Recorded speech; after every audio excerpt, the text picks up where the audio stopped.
We've got news, ladies and gentlemen, like we do every single Monday through Friday here on the channel. We're going live at 8 p.m. Eastern starting August 1 moving forward. But right now we're here live for the 7 p.m. show. And we're talking Kadarius Toney, Jonathan Taylor on the PUP list. What's that mean? Is that similar to Breece Hall? Are we not worried? Or are we worried in general about Jonathan Taylor given the cost of entry? Jacobs is the biggest risk in fantasy football. I've been telling you that the entire offseason. And people coming in, a lot of grandmas and Petrified Peters and Casual Caleb saying, Smitty, but he's Jacobs. He had the best season that he could have had last year, Smitty. You just hate Jimmy G. That's why you always just rip on Josh Jacobs. Now look at all the Josh Jacobs truthers out there as this guy boards a plane and leaves Las Vegas and flies out of Dodge. And he does not report. He does not report. And we've got more news. Brock Purdy, Michael Thomas, the Fantasy Football Show begins now. Live from the FantasyFootballShow.com studios. It's the Fantasy Football Show. Live! Monday through Friday, 8 p.m. Eastern. Smitty is also live whenever news breaks. From the FantasyFootballShow.com news desk, here is your breaking news. Ladies and gentlemen, we're back for another edition of the Fantasy Football Show, and Kadarius Toney certainly on our mind still. We'll dig into that in a second, but because we covered that entire thing prior to this show, let's go ahead and just dig right into the other topics and come back around to Toney. Jonathan Taylor, this news hit today. Colts have placed Jonathan Taylor ankle on the active PUP. Keep in mind, this is the same thing that Breece Hall was placed on. He could come off at any time. He could come off in days. Sometimes this is a chess move for teams to be like, hey, we're going to go ahead and take advantage of, looking at another couple look-sees, and you can hear all the construction out there. You hear that? Casa de Smitty is getting renovated. Let me show you the backyard real quick. Okay, live streams are going to be off the hook once this backyard's done, because I'm going to do a lot of live streams from the backyard, especially on Instagram. But here's the backyard right now. These guys are hard at work.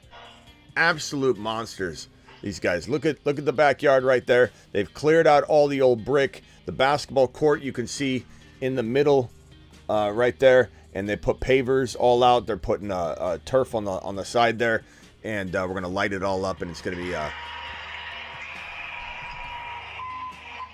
Attaboys, Attabrowskis. But anyways, JT placed on the active PUP. Not a concern in terms of the PUP, the active PUP, what the active PUP means or what it represents. But what my concern lies with JT's ankle, the vulturing of touchdowns, the changing offense, the new offense, the catering around Anthony Richardson, and similar to what I think Deshaun Watson meant to Nick Chubb's rushing production, or his rushing touchdown production last year, could be a similar situation in Indy. I'm not saying JT's a total avoid. I'm not saying I don't like JT at all. But I do believe JT is a bigger risk than he's worth in that top of round 2 territory. Give me Barkley all day long. Those that had a week to clean up on taking Barkley at 3.1, congrats on that. Mashed potatoes! Yeah. Absolutely. Also, by the way, we got the new sign-in, and might I just add,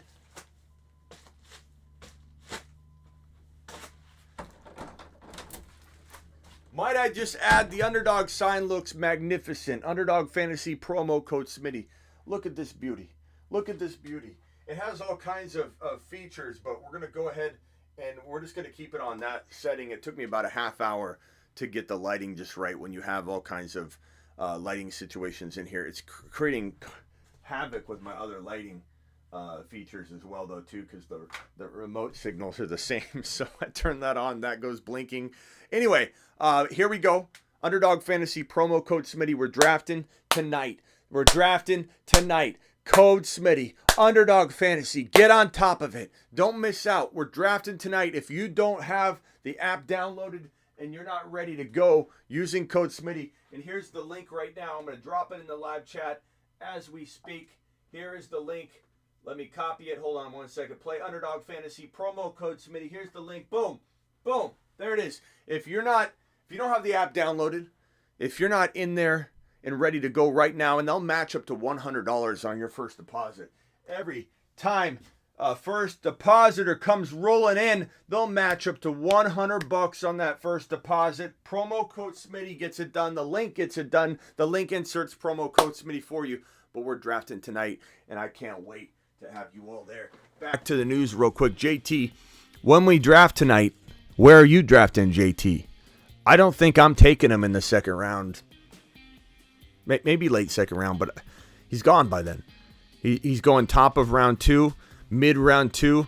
I'd rather get St. Brown, Garrett Wilson at that 12-13 turn. Sometimes they fall. I just don't see the value in JT with the unknowns. The ankle not bouncing back. We haven't seen him return to form. The vulturing of touchdowns, the changing offense. He's not worth it to me. He's not worth it to me. I'd much rather go in a different direction. This is not about will he bust. I don't know. But is he worth grabbing over, like I said, Garrett Wilson, St. Brown, Saquon Barkley? The answer is no. The answer is no. I'm out on JT to a degree. Not altogether, but to a degree. Anywhere near his ADP, I'm out on JT. This news right here, let's go over to Josh Jacobs.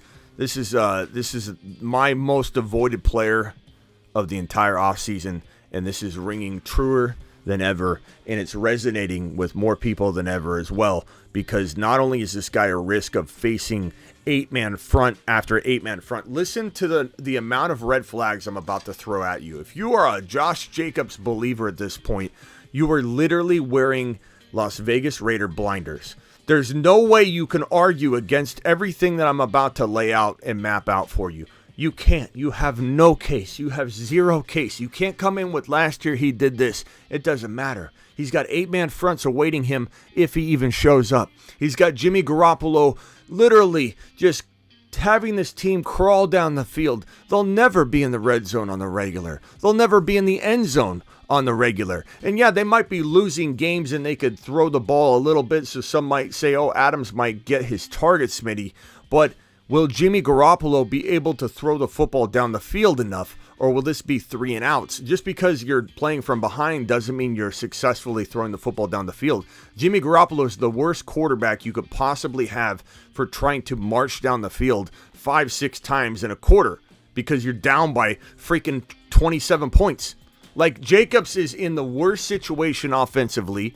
He's going to be tested by defenses at every turn if he even shows up, because they're going to say, let Jimmy beat us. Let's just stack the box against Jacobs. Jacobs had almost 400 touches last year, which breaks a running back. So on touches alone, he's the biggest void in fantasy football. On offensive line, defensive line, defense, period. Defense. There are some aspects of the defense that are actually decent, but they're going to get tired out and worn down. The entire defense is going to wear down because it's going to always be on the field. It doesn't matter how good certain components of the line are, or certain components of the whatever, any part of this team, whether it's offensive line, defensive line, D-backs, whether it's your wide receiver room, whether it's your belief in Mayer being able to replace Darren Waller, who was traded away, which was an absolute disaster of a situation. Why would you trade away Darren Waller and make it that much harder for this offense to move the football down the field? Why would you get rid of Derek Carr, who's a field stretcher? A guy that, yeah, you might not like him, you might not win a Super Bowl with him, but he's stretching the field. Jimmy G is not. Jimmy G shows up injured. Jimmy G essentially lied about his injury again because the Raiders were absolutely shocked he was still hurt. So much so that when they were doing the Jimmy G announcement ceremony, they had to delay it and they couldn't have Jimmy G attend. They had a welcome Jimmy G party in an announcement in a press conference, and Jimmy didn't show up because he couldn't pass his physical, and they had to rework his contract, take his bonus money, put it into salary, convert it into salary, and say, pass your physical or we cut you and we owe you nothing. He re-signed his contract. He barely passed his physical the other day, because he skates by. He skates by. He passes his physical, gets his money, and then he's out. Jimmy Garoppolo is going to destroy any hopes that a Raiders fan has walking into 2023. This whole offense is going to collapse. The defense is going to collapse. And guess what's going to happen to Devontae Adams? He's going to sit out. A little nick or bruise or something. Oh, yeah, I'm not feeling real good with my quad. I'm going to go ahead and sit out week 14 on. Because why is he going to come back and play for a team that's losing?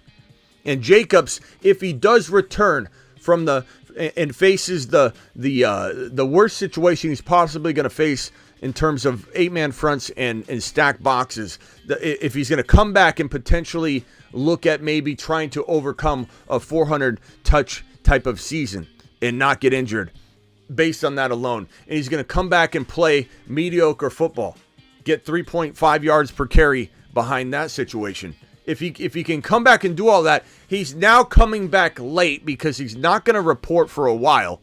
He's going to come back late, and the odds of injury are astronomical for a player that holds out a significant part of August. If this man holds out well into August, he is the biggest injury risk of all of 2023, period. There is no argument here. And you can come in and say what you want about Jacobs. There is zero argument to this situation. Okay? Jacobs, hold on. Denny, the phone lines aren't open yet, but let's see what you want real quick. Denny, my guy, the phone lines aren't open yet. We're doing the I do have it on the screen, so that's on me. Denny, what could I do for you? Oh, I just wanted to say that I was the first guy to show up. I was just watching the YouTube thing. I was the first guy to show up in Las Vegas. You were. Did we already say that? You're the man. Denny, you're the man, bro. You're the man. Denny was the first person to come and extend a hand, and then when I said, get that hand out of here, bring it in, and we hugged on camera. This is the man. Denny is the man. He shows up with a $40 drink. I'm not even exaggerating. $40. He spent $40 on one drink. He shows up.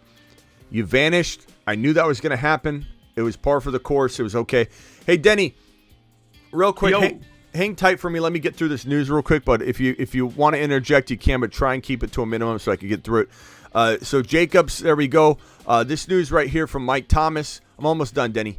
Mike Thomas, Saints head coach Dennis Allen said that the team expects Mike Thomas Foot to be a full participant at training camp. I hope that this increases his value to the point where he's nudging guys like Jahan Dotson back down, because Kadarius Toney might cause some sort of ADP reaction that vaults up Dotson into the top of round 6, and maybe Mike Thomas can offset that. And I'm not going near Mike Thomas.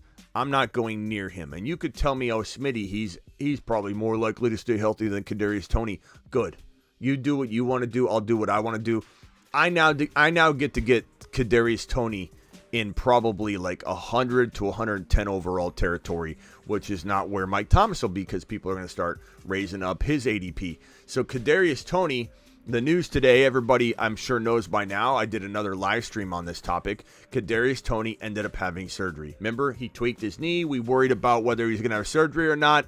That would have changed our tune a little bit. And sure enough, today, Chiefs head coach Andy Reid said Kadarius Toney underwent knee surgery meant to clean up cartilage after Toney tweaked his knee in training camp this week. So the surgery just happened, I believe, today or yesterday. According to the NFL Network's Ian Rappaport, this came out. Chiefs beat writer talking about Monday that Toney would likely be sidelined for a few weeks, not days. Toney's week 1 status is likely in question after undergoing surgery, making him a no-go at his current redraft ADP value. Toney's injury history is a lengthy one. Now, for his little hope, he'll be able to play a full season. These are all true comments and ways of looking at this. But the way that I'm trying to get people to understand and re-look at fantasy and to look at it objectively is every single one of these news reports or injury milestones, if you will. Like Kadarius Toney has these injury milestones. When he reaches one of them, he falls in ADP value. So then you have to re-enter the situation and say, okay, objectively, do I like his new entry point? Okay, yesterday he tweaked his knee. We didn't know he was going to have surgery. We thought maybe he could, but let's wait until we hear he's going to have surgery. And if he does, then we got to adjust and adapt, right? Well, yesterday we heard only that he tweaked his knee, could be out a little bit of time. Tweaked his knee. He fell from 6th round territory to probably the top of 10. According to some early drafts that we looked at, some callers that called in, I just saw him going round 10. We had a good feel and vibe that round 10 was where his new home could be. And after yesterday's news of just tweaking the knee, 10 was acceptable. 10 was a great entry point, rather. And now we're looking at maybe well beyond 10-round territory. But anywhere outside of 100, 105 overall, after Zach Charbonnet's gone, after a couple players like a Okonkwo, if you need a tight end, Kincaid, Aaron Rodgers at quarterback, after you filter through a couple of those guys that could linger there and make me go those players versus Kadarius Toney, we're talking about Brandon Cooks. Okay, you might like him, that's fine. We're talking about Treylon Burks. You might like him, that's fine. But we're talking about those players in a best-case scenario competing with Kadarius Toney for your roster spot. I'm taking Kadarius Toney at his reset, newfound value that's even more of a steal than it was yesterday. And may I be so bold as to say this, and again, I am not a double down Donnie. Okay, I'm not just doubling down on this because I've talked him up. He's a moon man. We might even take him off the moon man list. I might put him right on the satellite man list. That's just cold hard facts. That's just doing business. Okay, and it opens up the door for another moon man, and we can maybe drop another moon man, which is nice. And that's the risk that Kadarius Toney comes with. But you have to be objective, and I feel like I'm very, very good at looking at something from a fresh perspective without doubling down. I did that with Javonte walking into this offseason versus Breece Hall. Two very different situations. If I was a double down Donnie, I would just be all over both of them going, all right, it'll be okay. It's not about that. You got to look at every situation independently. And Kadarius Toney, at 108 overall, 112 overall, 110 overall, which is where he might fall, is literally zero risk now. If anything, if you can walk out of the room, okay, walk out of the room, re-enter the room, slap yourself in the face one time, reassess the situation, and say to yourself, okay, do I like him better in this light than I liked him yesterday or the day before? Because now his risk is ultimately baked in as much as you can bake in risk at all. Now he's a bench guy that you may never use. You could cut him if you want. It doesn't affect anything. If this kid can be had in the 110 round range, it's zero risk. It is zero risk at this point. I like his value better now than ever. And that's just the objective look at it. Now, in honesty here, being full transparency, in leagues where I've already drafted, yeah, you kind of got screwed. You kind of got screwed. And you can look at that. You can sulk in that. You can get upset at yourself. You can get upset at me. You can get upset at anybody and say, oh, man, I shouldn't have drafted him. But if you take this kid at 105, you're risking nothing. And you've got upside that's to the moon. You cuff him properly, it's even more secure. I will say this, though. I love Sky Moore. And depending on where he climbs, I'm all in on Sky Moore. And I love Justin Ross. We got to really keep a nice, close eye. Just keep your eyeballs on top of this kid. Because what happens if Justin Ross gets in there? He's got so much appeal and upside. I'm all for that. Kadarius Toney. And the final piece of news here, and then I'll go over to Denny, is Brock Purdy. His elbow, he has been cleared to practice and is ready to go. This is good news for the Niner fans. This is good news for, McCaffrey. It's good news for essentially the defense, because you want this football moved down the field. If they can't matriculate down the football field, then everything suffers. And this is good for Kittle. It may or may not be good for Debo, because when Debo's the focal point and they got to run Debo Samuel, he gets a lot of usage. Now, there is one caveat to that, though. Maybe Debo Samuel is a lot better than we think he's going to be in 2023, because he was really off kilter last year. He didn't get into camp early. He was holding out. He wanted a new contract. Another reason why it was important for Barkley 2 report for Barkley to sign and get to camp because you don't want him not jiving and meshing with the team. And Jacobs is at risk of being out of sync just by being absent. It doesn't matter if he works out every single day and stays in tremendous shape. That doesn't matter at all. Debo wasn't in tune. And so, maybe Debo, my whole point being here is maybe Brock Purdy wasn't necessarily bad for Debo because Debo didn't produce what we wanted. Maybe Debo just had a bad year, and maybe Debo will have another bad year. Maybe Brock Purdy doesn't distribute the ball enough around the crew to get Debo into a place where he can score astronomical amounts of points. But this is good in general for the Niner fans. This is good for Niner players and the defense, but I will say tread lightly because it does feel like he's being pushed along awfully quickly for a surgery, and I wouldn't say it's experimental, but this is a very, very, very rare surgery for a quarterback to undergo. We have one example, I believe, in the entire NFL, and that was, I believe, Nick Mullins, who was also a 49er, who didn't go on to have a long starting quarterback career to test out this surgery in particular. And part of me wonders why they didn't just go with the Tommy John, which is true and tested, in time, especially with baseball players, to put a baseball player's arm in a stronger position like 2 years later. Like a year later, in fact. It's a longer recovery. He would not have been ready for week 1 if he had Tommy John surgery. Maybe there was reasons why he couldn't have that. I don't know. But I do know he got several second opinions, third opinions, fourth opinions, came back and came away with this procedure where here's your torn UCL that goes all the way down your arm.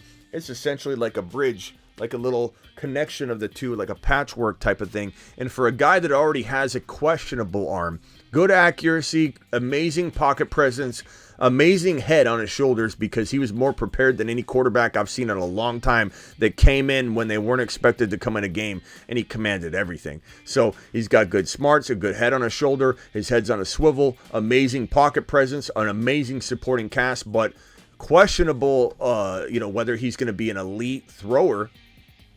To come out with this surgery and to feel like they're pressuring him, and I'm sure he wants to get back too because his job feels on the line, but this feels like a potential injury waiting to happen. And in a situation where the Niners have completely destroyed quarterback after quarterback after quarterback, running back after running back after running back. This is not a dumb luck, people get hurt in football, Smitty. This is an offense with the complex scheme of pulling and moving and abuse to the certain players and positions in the offense that just gets players hurt. Whether it's pulling and having so much movement on the offensive line and shifting and complex schemes that have a tight end blocking a linebacker, a running back blocking somebody they shouldn't be blocking, or somebody you wouldn't see somebody blocking in a normal scheme. This is a very aggressive offense that has a lot of moving parts, that is very aggressive on the running back. So I just don't know how this is going to work out rushing Brock Purdy along, but we'll see. And that's the news for today, and we're going to hit the phone lines, dial in, and then I'm going to Denny. Call into the show. Call into the show. I just hit the unmute button. You realize that I didn't interrupt you there? You did interrupt me, which is absolutely head-scratching to me. Like, I wonder if this is really Denny. It's me. I hit that mute button. I was watching that I was the first one. No, the mute button that I wasn't going to... I was the first one to appear in Vegas, which is, I don't like to toot my own, but toot! Hey, you were asking me about Tony, and I was so against Tony. Do you like Tony at like 11th round, 12th round territory though? I ghost him. It doesn't matter. You miss 100% of the shots that you don't take. And I know you're not going to like this, but this is how I really feel. I ghost Tony. I ghost Saquon Barkley. You know why? They had a doctor look at him and then just look over at them and go, nah. If you're going to get hurt, you ain't going to help me. I wouldn't go Saquon Barkley there, Denny. I wouldn't. I can understand ghosting Kadarius Toney. Tony? Like I understand it. Yeah. It doesn't mean it doesn't mean I agree. It doesn't mean I necessarily disagree either. It's a preference thing. Right. I mean, Kadarius Toney at 115 overall is not going to cost anybody any sort of championship. Like if you miss on that, but it could win you one. But hold on. But I would say that if you like a guy a little bit better that you also think could win you a championship, then by all means go that player instead of Kadarius Toney. Kadarius Toney's not a sticking point for me. I just think when people write him off entirely, they're missing potentially an opportunity because, I mean, Andy Reid was still very optimistic about it. And you got to think at some point he could be, maybe he's only good in weekly best ball underdog fantasy contests where you're going to have him blow up for 4 games and then he gets injured. Like there's some place for Kadarius Toney in my heart. The guy that I'm not drafting no matter what is this man right here, Josh Jacobs. And I'm really not drafting JT. Oh, I've always been that. Oh, I've been with you since last year on that one. Thank you, Axe. But you know what? I like Sky Moore. Sky Moore. Axe to the moon. Where the hell did I have him? I like Sky. Love Sky Moore. I like Sky. I feel like Sky is a very, very good player right now. To the moon. Value up. Stock price up. Stock is up on Sky Moore. Sky Moore season is here. Stock on the rise. So, I think Justin Ross is somebody to keep an eye on. Definitely keep an eyeball on him because he could get him on waivers. Yeah, he could definitely. Justin Ross could definitely be the number one. Now, who knows? Who knows who the number one's going to be? Rashee Rice probably not for a while. He could at the end of the year, but Andy Reid's very particular about rookies, and it's, like I say, the most complicated offense in the National Football League, according to some people. I think Andy Reid's a better coach than Bill Belichick, and I'm from Boston. I think Andy Reid's amazing. Dropping bombs. I think he's just, he needs, like Bill Belichick, he needs a certain level of something. Coach can't do it by himself. Like it took Andy Reid a while to get here, but he's got Mahomes. But guess what? He got Mahomes. Okay, so we can't just say, oh, it's because of Mahomes. The part of why they have Mahomes is because of this guy. So, and Andy Reid's an amazing play caller. Yeah, I think he's my favorite play caller. I'm getting a little sick of, and I'm a Pats fan till I die, but I'm getting a little sick of old Bell. He might be. It might be time for him to pack it in. Axe, appreciate you dropping the super chats. You did a double. Jimmy Graham signed with the Saints. That was so surprising when I saw that today. That's not news. I didn't go live on that or anything, but like Jimmy Graham, like it's so, like we talked about him the other day and I'm like, remember Jimmy Graham? As if he had like almost, was using a walker at this point and was out of football for 15 years. And like, Jimmy Graham's back? I mean, that's crazy. That's crazy. Let's go over to Ron Navy and then go to Ryan after that. Ron Navy, what's up? What about Herbert getting that bag today? Yeah, he deserves it. There's so much I haven't been able to get to today. There's so much news. Let me pull. I had that pulled up. Hold on. Hey, while you're pulling it up. Yeah, go ahead. Hey, Ronnie. What's up, Ron Navy? How you doing, buddy? Hey, what's going on there, Danny? Hey, did I represent us as listeners? Did I represent us in Vegas? You did. You represented the people. You represented the people. Appreciate it. Okay. I'm just sitting here eating my. Let's talk about the bag that Herbert just got real quickly because that is tremendous and it sets the stage for Joseph Cigar Smoking Burrow. Chargers have signed Justin Herbert to a 5-year, $262.5 million contract extension through 2029. The next quarterback domino to fall that has fallen with Herbert, former first-round pick, locks him in with Los Angeles for the foreseeable future. Herbert's deal in total money surpasses that of Lamar Jackson, who signed his deal earlier in the offseason. This ensures that Herbert can now focus on having his best season to date. Herbert has thrown for more passing yards, 14,000 plus, than any player in the first 3 seasons in NFL history. He'll now get a new offensive coordinator in Kellen Moore and a new offensive weapon in Quentin Johnston to go with Austin Eckler, Keenan Allen, Mike Williams. Herbert is looking to improve upon his QB 15 fantasy finish in 2023. Joe Burrow's contract is likely coming next, and I can't wait to see what Joe Burrow gets. But, yeah, I mean, This has got to burn when you're Saquon Barkley, right? I mean, Barkley's not getting. I mean, he knows he's not getting anything remotely close, but God, it's got to piss you off when you see a guy like Herbert who failed last year. I didn't touch it. Regardless of whether you think Herbert's gonna be fine this year, I'm not trying to say he's a bust. I'm just saying he failed last year. He failed last year, and he gets this $260+ million contract extension, and Barkley can't go get paid. You know, he can't even get $25 million guaranteed. You know, just absolute craziness for the running back position. And we talked about this before. You can't force teams to do anything differently, in my opinion, other than take away the franchise tag, maybe dial down rookie contracts to 2 years versus 4 or 5, and figure out something along those lines. But as far as forcing someone to pay running backs, I don't think you can do that. You got to let the market correct itself by letting running backs have an opportunity to hit free agency while they're still popping. That's the only way you can really fix this. But Barkley is popping right now. Barkley is in his prime, and it just sucks that he didn't get a chance to go out. And even Jacobs, as much as I dislike Jacobs, it is unfair to Jacobs, and he deserved to get a shot at getting a bag because he did earn it. Regardless of what you feel about him, he earned it last year, and he's going to go to waste and just wither away in Las Vegas. But yeah, Herbert, congrats to Herbert getting the bag. Herbert, standing ovation. Mashed potatoes. Big money. Big money, Herbs. I think I think these kids should get the bag. These running backs. Jesus, you know what I mean? Yep. He's shaking and baking, and I know. then you get I hear caught you, bro. in the knee. Hey, listen to me. Hey, I'm dipping this way. I'm dipping that way. I'm the best in the world. Some 350-pound guy nailed me in the. It's got nothing to do. I think they. All right. Hey, calm down, Denny. All right, Denny. Am I wrong about the rookie All right, Denny, contract? hold on. Denny, hold on. Calm down. Mute if you could for just 1 second, Denny. I'm gonna go over to Scared Scott real quick and see what he's scared about today, and then if Ron wants to butt in and counterpoint Scott. Go ahead, Scott. I have a feeling this is gonna be interesting.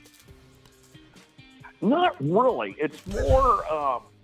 Really? I'm scared. I'm scared. And I'm thinking about grabbing Kyler Murray as my number 2 quarterback. Yeah, because that's safe. Yeah, Yeah, because that's safe, Scared Scott. I think that's an amazingly safe situation. A guy might not play a single snap.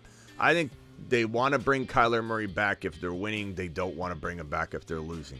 Like, they're in the sweepstakes, and I don't know how it's going to shake out. Arizona, they could literally want to bring him back in week 5, week 7, week 8, week 9, week 10. Who the hell knows? We really don't know. We've heard 100,000 different things, especially here in Arizona. But Kyler Murray, if the Cardinals are sucking it up, they want Caleb Williams. We want Caleb Williams. I was a big proponent of not giving Kyler Murray the bag. I was very vocal about it. I don't think Kyler Murray's the guy. I think he's got a piss-poor attitude. I don't think he's driven. I don't think it's not about size. I really don't think it's about size. I think he proved he can be one of the top 5 or 6 quarterbacks in the NFL. Kyler Murray played as well as Lamar's ever played for a period of time. A very short period of time. It wasn't seasons. I'm just saying we saw him dominate the NFL defenses in the NFL to an extreme degree. Like, Kyler Murray proved he can dominate NFL defenses. It's not about size. It's about his heart, his will, his ability to mingle with his own teammates and be a team player and be a very good player, be a good leader. He's none of those things to me. And I don't like Kyler Murray for the Arizona Cardinals. I think teams would be lucky to have a quarterback as good as him, so I think he'll be able to find a home pretty quickly if we decide to trade him. The catch will be if everyone knows we're going after Caleb, the Cardinals, what are they going to do? Are they going to just be like, we're not going to go after Kyler, we're not going to trade for Kyler, and then the Cardinals can't really get rid of him? I don't know.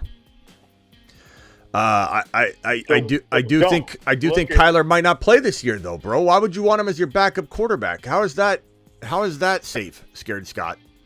Well, I hadn't done it yet, and I was kind of looking at this redraft that I'm in right now, and I have Hurts starting, but I'm looking at him like Derek Carr, Russell Wilson, Purdy. They're all. That's all that's really sitting. Jordan Love is sitting there, and I'm thinking, massive upside with Kyler, but I guess you're right. I'll pass. I'll do one of the other ones. Yeah, there's better options, bro. Smitty almost had it all until replaced Herbert is the GOAT. He'll punch you in the throat with Kirk Cousins with fake swag, a.k.a. Burrow. Fake swag, a.k.a. Burrow. This is a knock on Joe Burrow. Who that, what that? Replaced Herbert as a GOAT, punch you in the throat with Burrow. I mean, Burrow's better than Herbert, bro. I'm sorry, but it doesn't mean I don't like Herbert. I don't dislike Herbert. Acknowledge the Justin Herbert deal and apologize. There are a lot of people that think I hate Justin Herbert. It's crazy. I've got a Herbert's the GOAT. He'll punch you in the throat song here. How in the hell am I a Justin Herbert hater because I want him to prove it? And not only that, I have him ranked right where Lamar is. I have him. Hold on. I have him ranked right where Lamar is. I have him just because I have Fields and T-Law over him. I hate Herbert. Like, I'm not moving him ahead of Burrow or Hurts or Mahomes or Josh Allen. That's the big four. And I have Fields as 5, and I have T-Law at 6. At 6. So where's the hate? Just because I don't have him in my top 5? I don't have him in my top 5. Doesn't mean I hate him, but T-Law and Fields to the moon. And that's just the way it is on this show. There's no apologies being handed out to Herbert. Herbert's a good quarterback that's got a lot to prove. The Chargers have a lot to prove too, and they're changing things up. Eckler's getting older, and I do think Eckler's going to ball out for as long as he can stay on the field. I truly do. But, you know, that is a concern. The mileage is a concern. And you've got a wide receiver room that's always injured, and a guy that we've talked about on the show a lot. We like Quentin Johnston, but he's very soft, and he's not there yet. He's not there yet. Maybe he gets there. Maybe Herbert fast tracks him like Christian Watson was fast tracked. That's possible. But I don't think I'm down on Herbert like everybody appears to think I am. I just don't have, not having him in my top 6 isn't hate. It's just love for the other quarterbacks that I feel are just so much safer. Duvall, Herbert is everything Lawrence was touted to be. I don't want Jar Jar Binks as my QB, says who that, what that. I mean, bro, I got to ask you something. Have you ever even tried Law Dog milk? Law Dog milk for mains on sale this season. Soak your mane and win a league. Law Dog milk.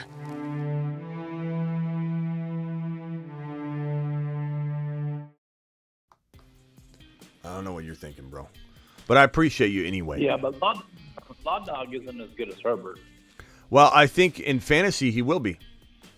I think in fantasy, if we're talking football, there's definitely a debate we're going to have, I think, a year from now on that topic. But in fantasy, I think it's very arguable. I can't get mad at anybody that likes Herbert over T-Law. But to get mad at someone that likes T-Law over Herbert, it goes both ways. Like, you can't sit here and say T-Law can't throw 40 touchdowns.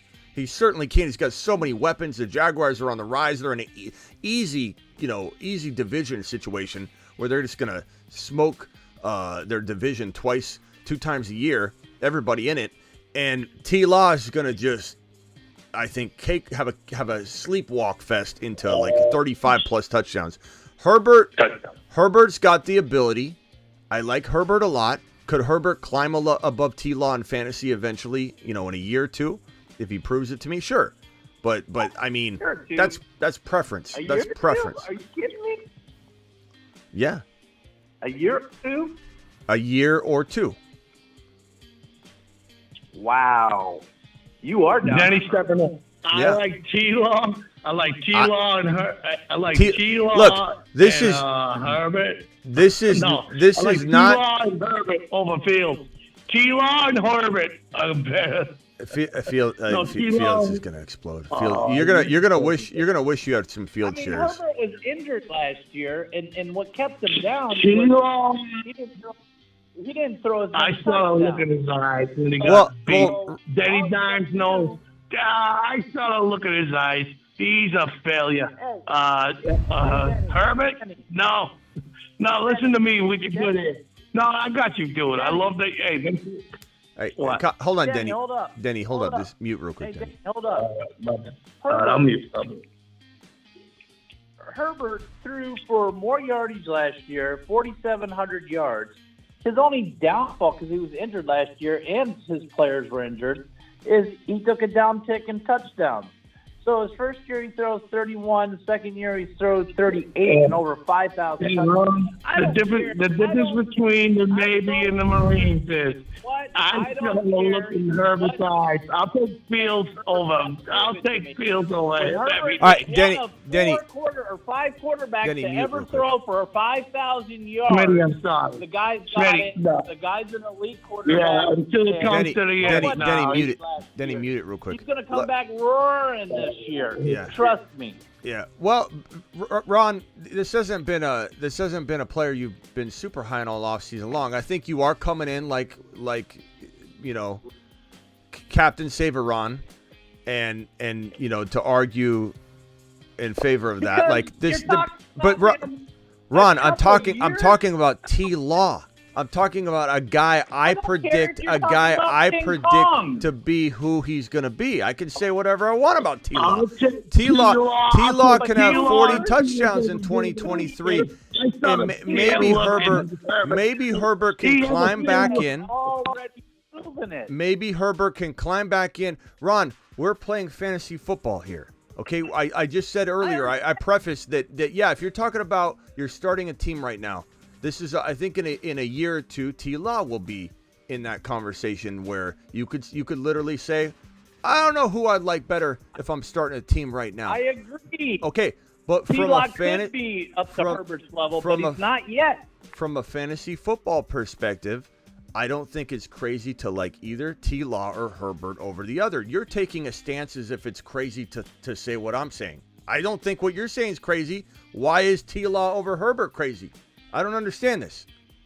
This is a perspective thing. This is not a right or wrong. No one knows for sure. My opinion is that T-Law is going to have a monster fantasy year, and I need to see Herbert rebound. That's it. Exactly. Has nothing to do with T-Law at all. You lost faith in Herbert because he threw for only 25 touchdowns yesterday after yesterday. Yeah, right. Yesterday, in one day, he threw 25 touchdowns.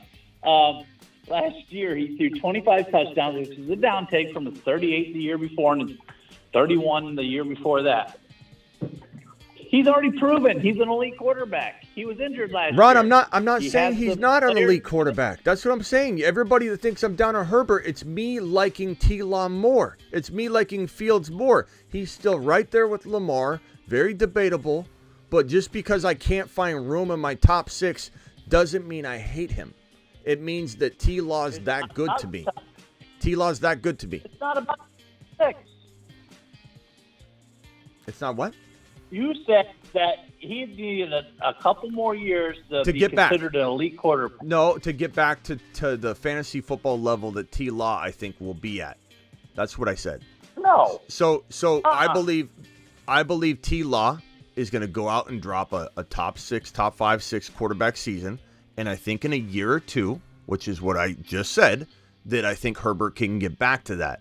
But Herbert's got a new changing offense. He might lose Eckler after this year. We don't know what the offense is going to look like. There's a lot to factor into it. Jacksonville is on the up and up. Jacksonville has an easy cakewalk division that they get to beat up on 3 other teams twice a year. Jacksonville is going to produce tons of fantasy points. So yes, from a fantasy football perspective, I think in a year or two, Herbert might get back to where I think he was headed. And then we have a huge debate on our hands every single year. Who do we like better? The Law Dog. Who do we like better? Herbert. They're both playing phenomenal. They're both amazing. But until I see it, I'm going to wait on Herbert, and I'm going to go with the guy my gut screaming says is going to be a 40-plus touchdown tosser. Honestly, answer me this. The only reason you're down really on Herbert is because he only threw 25. Ron, I'm not down on Herbert. It's not that I'm down on him. It's more that I like T-Law better. And I'm not willing to say Herbert's going exactly where everybody thought he was going to go last year across the board. Fantasy football industries everywhere thought he was going to get to this certain level last year, and I think he can still get there. I'm literally telling you, I think he can still get there. I have no hate. I have no hate for Herbert. I have no hate for Herbert. But 4,700 yards. Ron, he still didn't have the fantasy season we had hoped for. And I'm telling you, he can get there. Ron, there's nothing to argue here. You have a perspective, and I have a perspective. And my perspective is that T-Law is going to go out and throw 40 scores. And that maybe Herbert's going to get there within a year or two and get refined and get to the point where he can play at a 40 touchdown level. And then we have a conversation every year. We're like, who's better? Who outscores who? How good's Herbert going to be? Herbert's got tremendous upside, but he's got a lot of moving parts, and this situation isn't one that I feel, until it proves itself, that it's a better bet than T-Law's situation, where he's got all the weapons galore. He's got wide receivers for days. The guy's got weapons that I trust and believe in, and I think Ridley's going to have a phenomenal season. His tight end's a top 5 tight end. He's got ETN and Tank Bigsby, an amazing rushing attack, and he's got Christian Kirk, who's completely undervalued even by me, because I love Ridley so much. And Zay Jones, there's weapons all over the place in an easy division, and I don't know how the Chargers are going to shake out yet. That's all I'm doing. I'm pressing the pause button. I understand that.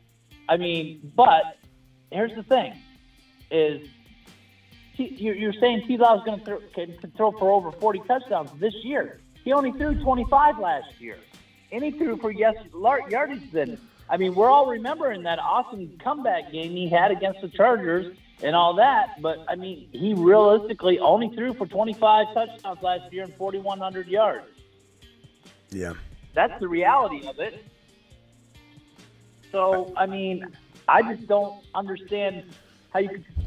Understand what, though? That I'm telling you over and over, but you're not hearing me? That I like Herbert? That score 40 touchdowns in just basically his second year.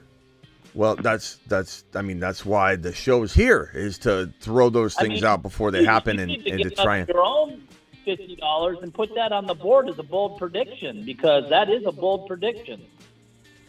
Well, I mean... Ron, that's what the show. That's what the show is. I mean, I get what you're saying, but I think I've T-Law in the corner there. I don't think you did. London, Smitty, I'm on your side, bro. Yeah, I mean, look. Let me just say this. It's not about sides. It's not just about. Hold on 1 second, then I'll come to you. It's not just about sides. It's about that this is a very arguable thing right now. Like the part that's crazy is when we start getting into a heated match about it, when it's a super debatable topic. I'm not heated. I'm passionate. Yeah, but I'm saying in general. Come on. In general. Just say what it is. In general, it like these things are going to be hard to predict, time and time again when a quarterback's rising. And I think Herbert is in a situation where I think he could definitely become what everybody, including me, thought he could become. I just don't know that I'm ready to call it right now. I mean, you were one that said you didn't like the draft and didn't think that they addressed the problems that they needed. But here's the thing. Is he's going to be healthy this year. I mean, even when he was injured last year, which affected his play, he still threw for over 4,700 yards.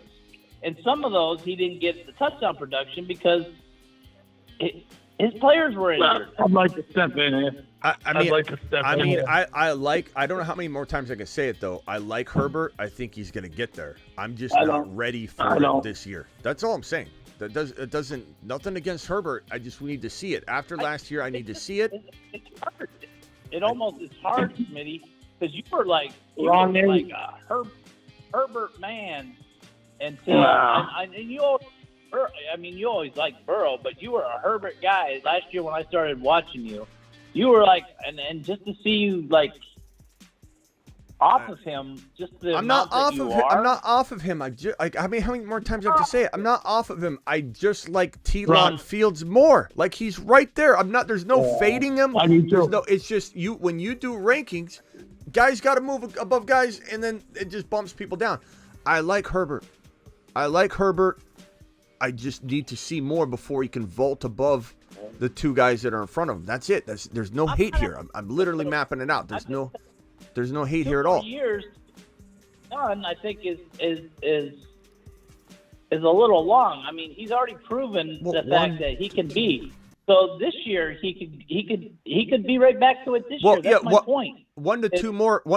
Meaning, Ron, if he does it this year and proves it to me next offseason, I might have Herbert above T-Law. I might have Herbert. I mean, I reserve the right to watch what happens and adjust and adapt. And I'm saying I'm okay with that. Okay with that, Smitty. But for me, it's not about Herbert. Already proved it.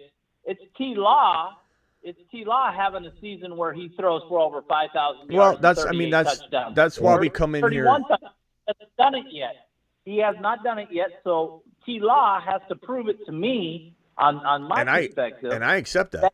He can get the stats that Herbert has had his first 2 years, and he still had the yardage last year. He just didn't have the touchdowns. So that's how I look at it. Yeah. All right. Enough said, move on. Scared Scott, go ahead, and then Denny's back. I'm on your side on this one, Smitty. I got season tickets to the Jags. Now I'm a 49ers fan, but I live in St. August. Woo! That doesn't sound biased. And the fact that it's not just the Chargers game. Man, the comeback against the Cowboys, the last-second touchdown against the Raiders. The guy's head, talent, nothing affects him, and he just keeps coming at you. He's ready. The addition of Ridley just moves Kirk to a high-end 2, gets Zay Jones at a high-end 3. Ingram has really taken off with him. The addition of Bixby, the season's primed, and his head's in the right spot. This guy is he's special, and he's going to move into that elite tier. Yeah, without a doubt. Well, I mean, the thing is, again, all of them are capable. All those guys are capable of being in the top 6, top 5 that are floating outside. And so it's really like even Aaron Rodgers. Like the craziest part is even Aaron Rodgers could outscore T-Law and Herbert this year. Like everyone's acting like there's just some exact order that's supposed to happen that can't. Like Aaron Rodgers could come out and be the 5th or 6th best quarterback in fantasy football. It's certainly possible. It's a very tight group from that 6 to 10.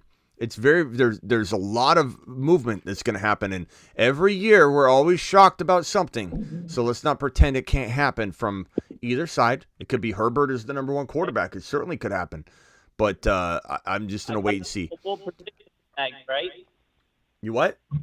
I got a full predictions. Okay. Right? Yeah, go ahead. All right. Herbert, 5,200 yards, 40 touchdowns. All right. This year. Is that gonna win though, Ron?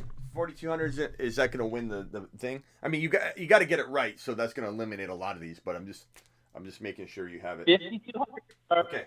5,200 yards and 40 touchdowns. Ron, Herbert, 5,200 yards and 40. Yep. And what's today's date? 7/25. Yes. Okay. Yeah, today's the 25th. It's his birthday, so. One Moore's offense, can it produce that?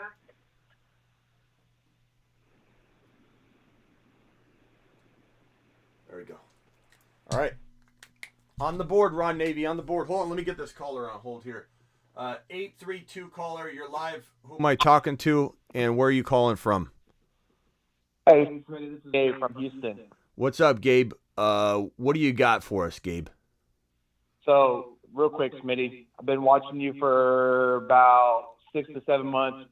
Found you pretty recently, and big fan. Watching midnight streams, all that. Staying late when I stay up for work and whatnot. Just real quick, 10-man PPR. It's a real competitive league with my homies, and I got the 10th spot.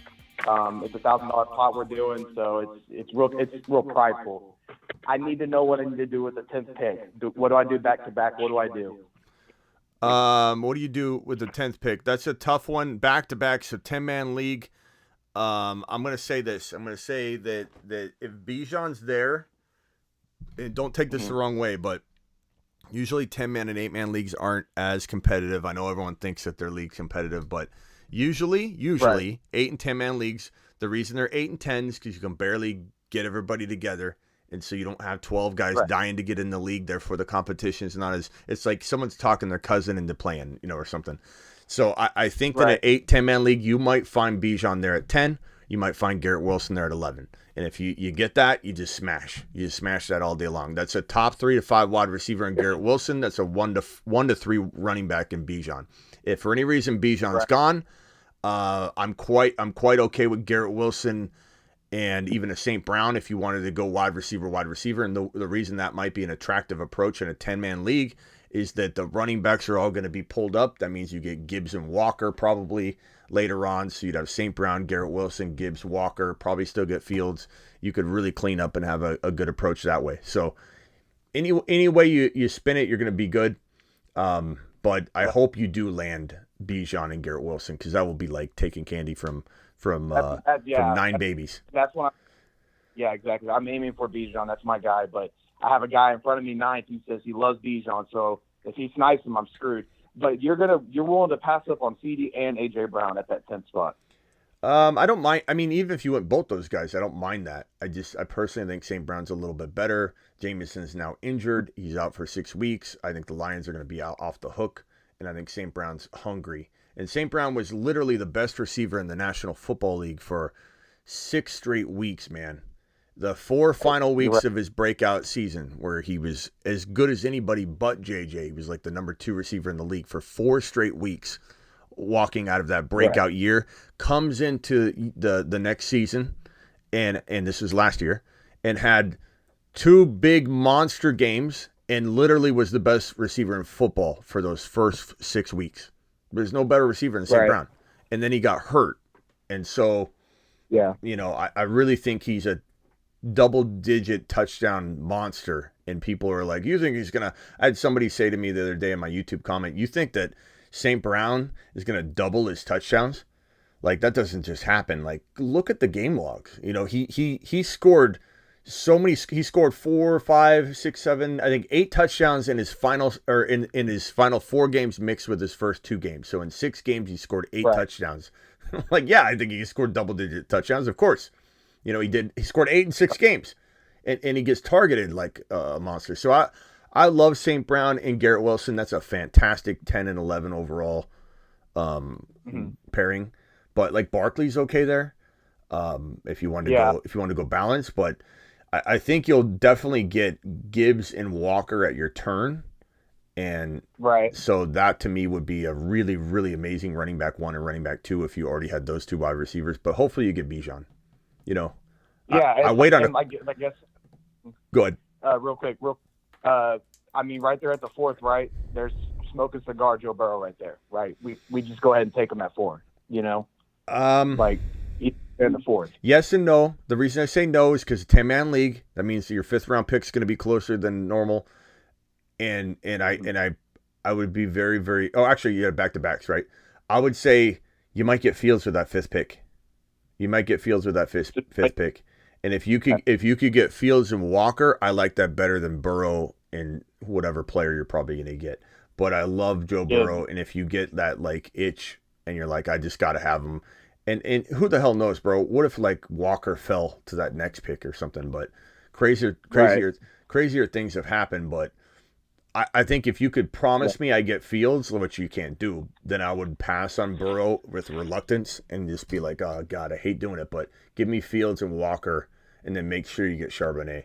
But if you walked out with Fields, Gibbs, Walker, St. Brown, and Garrett Wilson, that would be a phenomenal team.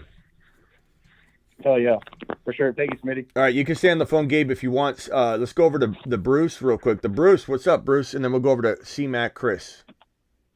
Hey, Smitty, with Herbert just signing a contract, a big contract, which quarterbacks do you think he can help? Because I know Burrow's in the Mahomes conversation, but what tier is Herbert in? I mean, Herbert's he's in that tier for money, absolutely. So, he's going to... He just signed one. Yeah, Burrow's going to get more than Herbert, but it's not going to be like crazy because they're in that same like bracket of quarterback.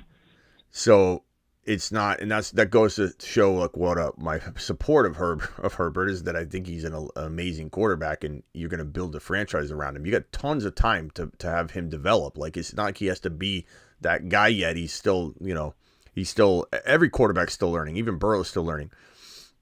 But as Herbert signing this $262.5 million contract extension, the details on that as far as what his total contract now is, let me try and pull that up, because that's the extension part of it.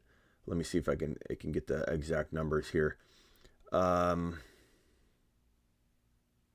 It contains a no trade clause, by the way, which is an interesting addition that Schefter just reported on. So there's a no trade clause in the contract.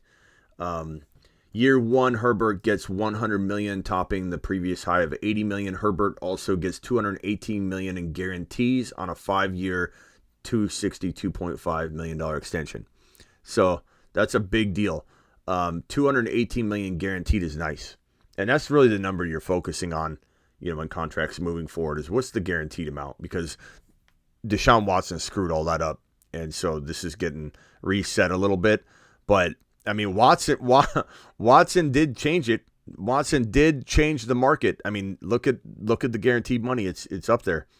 I think Burrow probably is looking at, depending on if he does like a 10-year like Mahomes or a 5-year.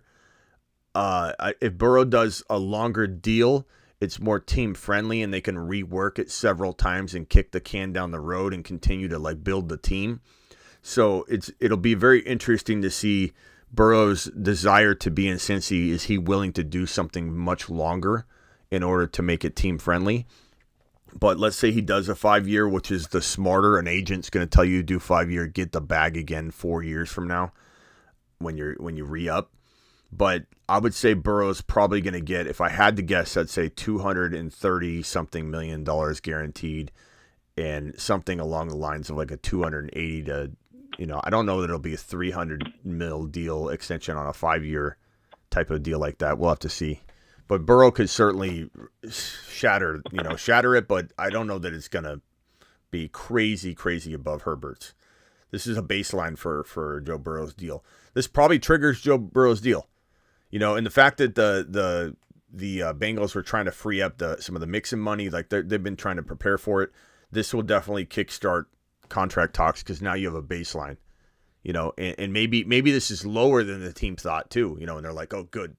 Thank God this wasn't $300 million, because then what would happen? But Burrow's going to get his, I think he gets it before the season kicks off. I think this just triggers it right here. But it's a good question. Okay. $10 hauler from Isaac says, how can people be so high on Herbert when he's healthy, when he's heavily reliant on Eckler, who is old? Mike Williams and Keenan Allen haven't been healthy for a while, and Everett isn't a factor. T-Law has better assets, and that's all. That's my rationale and support for why I feel Herbert's gonna not be as good as T-Law this year, and because I believe Herbert is so good physically, I think it's gonna be okay, and that's why I say this team's probably gonna be rebuilt, coming out of this year a little differently, and if Eckler does have one more year left, it probably is one more year. I don't know Eckler's coming in, and not to mention Eckler is going to probably be elsewhere, right? So what happens?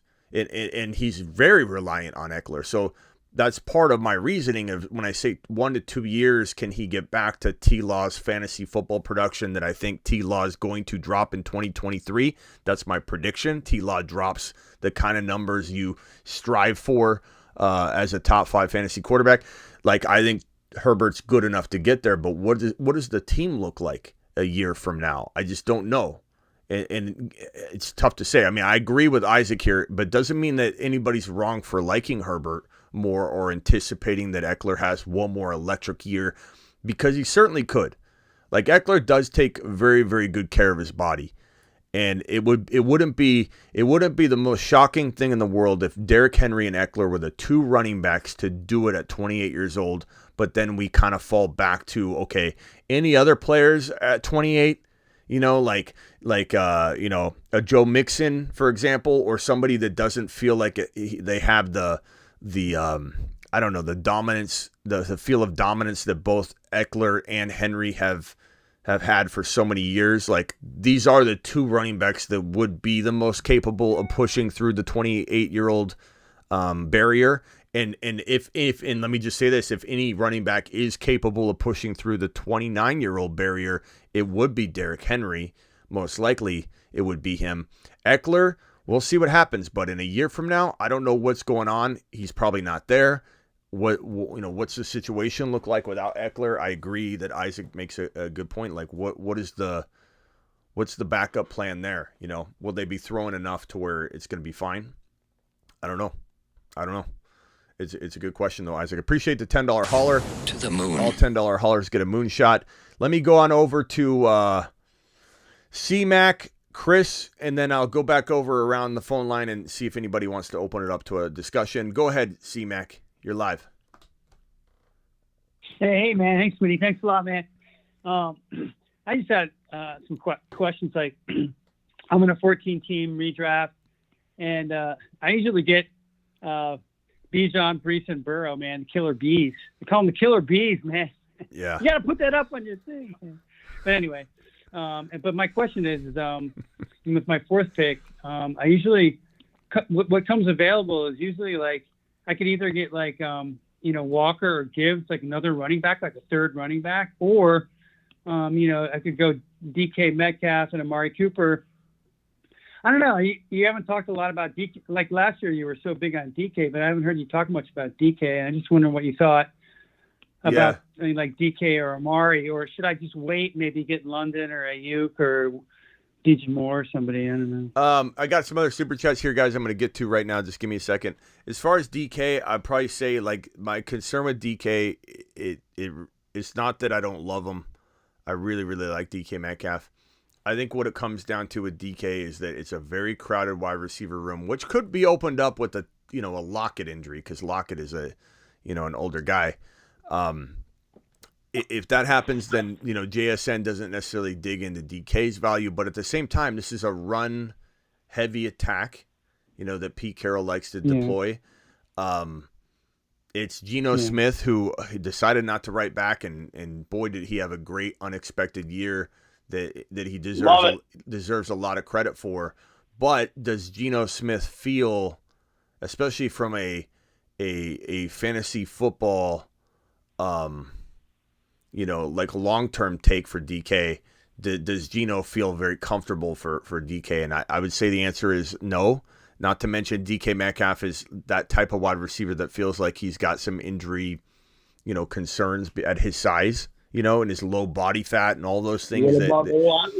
So JSN is like probably the long-term wide receiver one there in Seattle, if I had to guess, with DK being that guy that can take the throne from him once in a while. Like 1 year DK could outproduce him, and I don't know. I'm just not super high on DK right now because he seems like he goes in the third round, and that's pretty high for me. I don't mind it if I get sniped at wide receiver and I'm like screwed at wide receiver, and I've gone running back, and I'm like, I don't like the way this is falling, and then I go DK and I feel okay about that. But I tend to find Ridley in round 3 and like that better than DK. But I can't get mad at anybody for liking DK as a top 7-8 wide receiver. He certainly could do that. But I guess I'm just not sold on Geno, in this offense, run heavy to feed all three of them. Like, I'm not saying that Geno couldn't feed DK, or that if Lockett and DK were still the only two guys, I'm not really that concerned about DK getting 10, 11, 12 touchdowns and like 1,200 yards. I think it's certainly possible. But with JSN in the mix now, keep in mind, JSN, as much as we love Garrett Wilson and Olave and those guys, this guy was on the same team. And he outperformed Garrett Wilson. He outperformed everybody on the roster, JSN. And so JSN is definitely going to consume, and make it difficult for DK to be the best DK he can be if it's not a super pass-heavy attack. But I don't know. It's a good question, and I've no, cemented in, aversion to DK. But you're right, I don't talk about him a lot because I feel like his ADP is a touch higher than I'd like. That's probably what it is. Let me get these super chats out of the way real quickly here. JT86TN says, one of my leagues I'm in, we still do standard scoring. I have the first overall pick. Who would you go with the number one? I would go Bijan if it was non-PPR and let them laugh. Let them laugh, bro. I'd try and trade down if you could. Even in standard, you're not crazy to go JJ or Chase and then, go RB later. You're not crazy, but my guess is in the standard, your running backs fly off the board, and I'd try and trade down. But Bijan's my number one overall running back. And so if you're thinking running back, that's how I feel. And you're going to get laughed at. I just want you to be prepared. Can you ask Ron how he evaluates QBs, what his criteria is? Respectfully, says Isaac. Let me save that for when we go back to Ron. Let me just get through these super chats real quick. Who that, what that says, you already know Herbert can have a top 2 finish, and you're projecting Lawrence to do what Herbert already has. Ron knows ball, Kellen Moore plus health. It's debatable. Who that, what that. I mean, that's why you watch this channel is, there is some success in predicting quarterbacks. I do miss from time to time. It's not like I'm saying I'm going to be 100% right on this, but to suggest that I can't predict Trevor Lawrence to do what he hasn't done yet. Like, have you watched my show before, bro? Have you watched my show before? Has Bijan become the number one running back yet? No, he hasn't touched the ball yet. That is what the show's about. And there's a reason you tune in Who That, What That is because you're looking, okay, who's Smitty going to say is the next 40 touchdown passer that hasn't done it yet? That's part of what it's all about, bro. So I get what you're saying, but there's nothing wrong with predicting Aaron Rodgers to outscore both of them if I wanted to go that route, because that's just what this fantasy is about, bro. Electro with a super chat says, stop trashing Smitty for his take. Don't worry about me, Electro. I appreciate you, but I've got thick skin and it's fine. There's certain topics like when Javonte got injured, there was a lot of heated discussion about that. When we've gone a couple different directions on a couple different players, usually everybody's in lockstep, but there's always going to be buttons that get pushed, and Herbert is always a button that gets pushed for some reason. I think a lot of it has to do with you have a Chargers Keenan Allen logo, so clearly there's a lot of invested interest in some of these players, especially in Dynasty. When someone owns Herbert, they're going to want me to come in and say Herbert's the top 3 or 4 quarterback, and I totally understand that. Just like a T-Law or a Jaguar fan's going to want to hear me talk about T-Law. I can guarantee you, though, if anybody in Electro, this goes to you, if anybody thinks I'm up against this massive resistance, it's not what you think. If I was to come out and if I was to have said the opposite, I think T-Law is going to not be as good as Herbert, there would be 4 or 5 really loud people in the chat that would be saying, you're going to see T-Law is going to do better than Herbert. So, and there are people in the chat too. So just understand that it's not something to where this is a topic where there's going to be fighting on both sides no matter what I choose, because there are a lot of T-Law fans in the chat right now too. So don't worry about it. It just happens that the people most upset appear to be in favor of Herbert, and that's fine. It's definitely a stance that, like I said earlier, I understand, and there's nothing wrong with it. And Kenny Powers says, Smitty to the moon, Terry Roberts to the moon, Chad's bank accounts to the moon, from sharpening your skills with Smitty this offseason. Smash that like button. Thank you, Kenny Powers. Where have you been, by the way? We haven't seen a lot of you, Kenny. You need to get in here more often. One of my leagues, I'm still in standard. I think I got that one. And then Denny dropped this super chat here. Herbert sucks. I saw the fear in his eyes, says Denny. Now I'm confused, Denny. I thought you liked Herbert.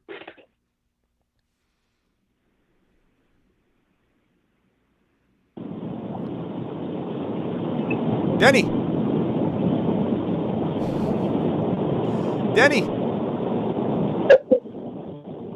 All right, who's got the background noise? Let's go to that person because there's. I thought you went outside or something. No, who's got the background noise? It's okay. My bad, it's me. I was going to my truck. No. It's Gabe. Gabe, okay, Gabe, go.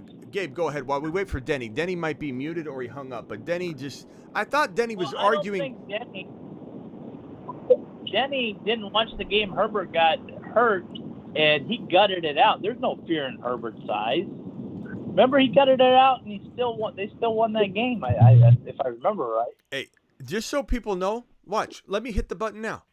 Herbert is the go. He'll punch you in the throat. Herbert is the go. I love Herbert. there's more love for other players. I don't know, but I thought Denny was in favor of Herbert, though, so I'm a little shocked because I thought that was his argument. Maybe I misheard Denny. Couldn't understand half of what Denny was saying. Gabe from Houston, what do you have to add to the conversation, pal? Man, look, so I'm going to be honest with you. I had Herbert last year in my league, and bust. I mean, just from what you drafted him at last year, what, round 4? You'd say beginning round 4, maybe late mid round 4.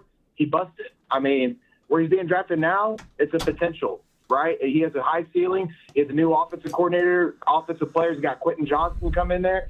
I mean, Keenan Allen's on his way out. The tires, the tread on those tires are going out. Mike Williams is boom and bust. He's always hurt. He's almost kind of like similar to Odell Beckham when it comes to injuries. And I know it's your favorite player, but Kadarius Toney the same way. He's not my favorite. He's not my favorite player. He's not my favorite player, bro. I know he's one of your watch guys, right? He's nowhere near. He's nowhere near one of my favorite players. He just got interesting value, and he'll probably be removed from the Moon Man list because we only have so many spots, and it's okay to maneuver the Moon Man list around, but no, he's not one of my favorite players. Right. I no disrespect there, but you know what I meant by yeah. He's a watch guy. But Herbert, right? Let's just say he busted last year. I'm not going to put the icing on the cake. He did. All right. He did. Now this year, potential. He has a lot of potential. For sure. And the cost of entry on Deshaun Watson, very good. On Aaron Rodgers, very good. On Justin Herbert, very good. On T. Law as well, very good. So I think, I think you just got to pick your guy. You got to back your horse. And, if you want to go later QB, there's an argument for Trevor Lawrence. There's an argument for Herbert. There's an argument. And sometimes you hear Herbert, especially some analysts out there. I get DMs and screenshots and stuff all the time. And one of them was that, Herbert, you got to take Herbert ahead the way it is on Underdog Fantasy.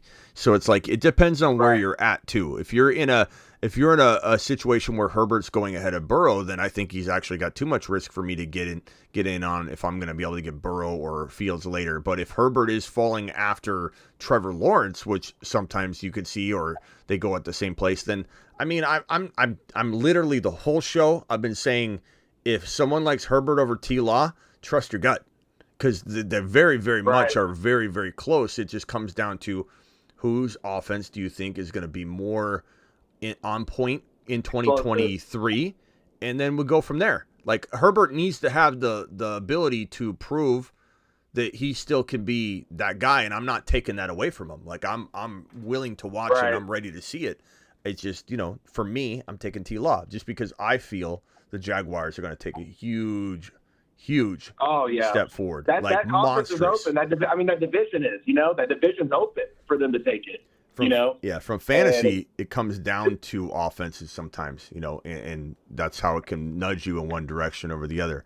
But, they're both going to be very, very good value. That's for sure. So you're not wrong there. Like, you want Herbert. It depends on the league, but this is the year to go in on him, especially trade for him. If you believe Herbert's going to be top 3 in Dynasty, you might want to trade for him before this year kicks off because he probably is the cheapest you'll get him.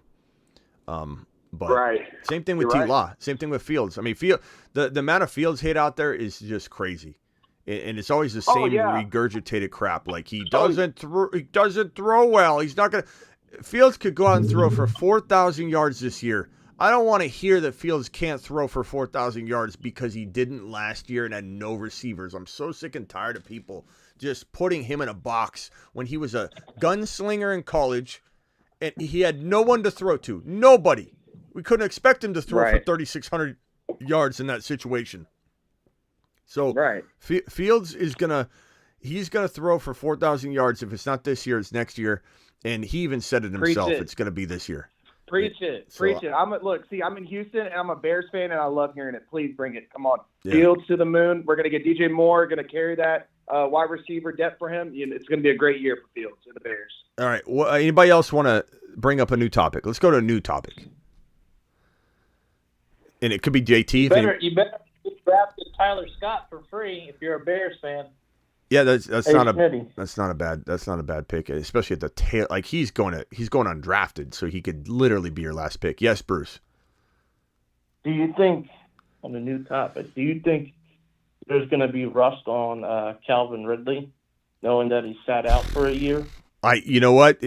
Usually that is a huge fear of mine, but the way he looks right now, he's so fast and quick, and his teammates are saying he's unguardable and that he's on a mission. My only concern would be injury.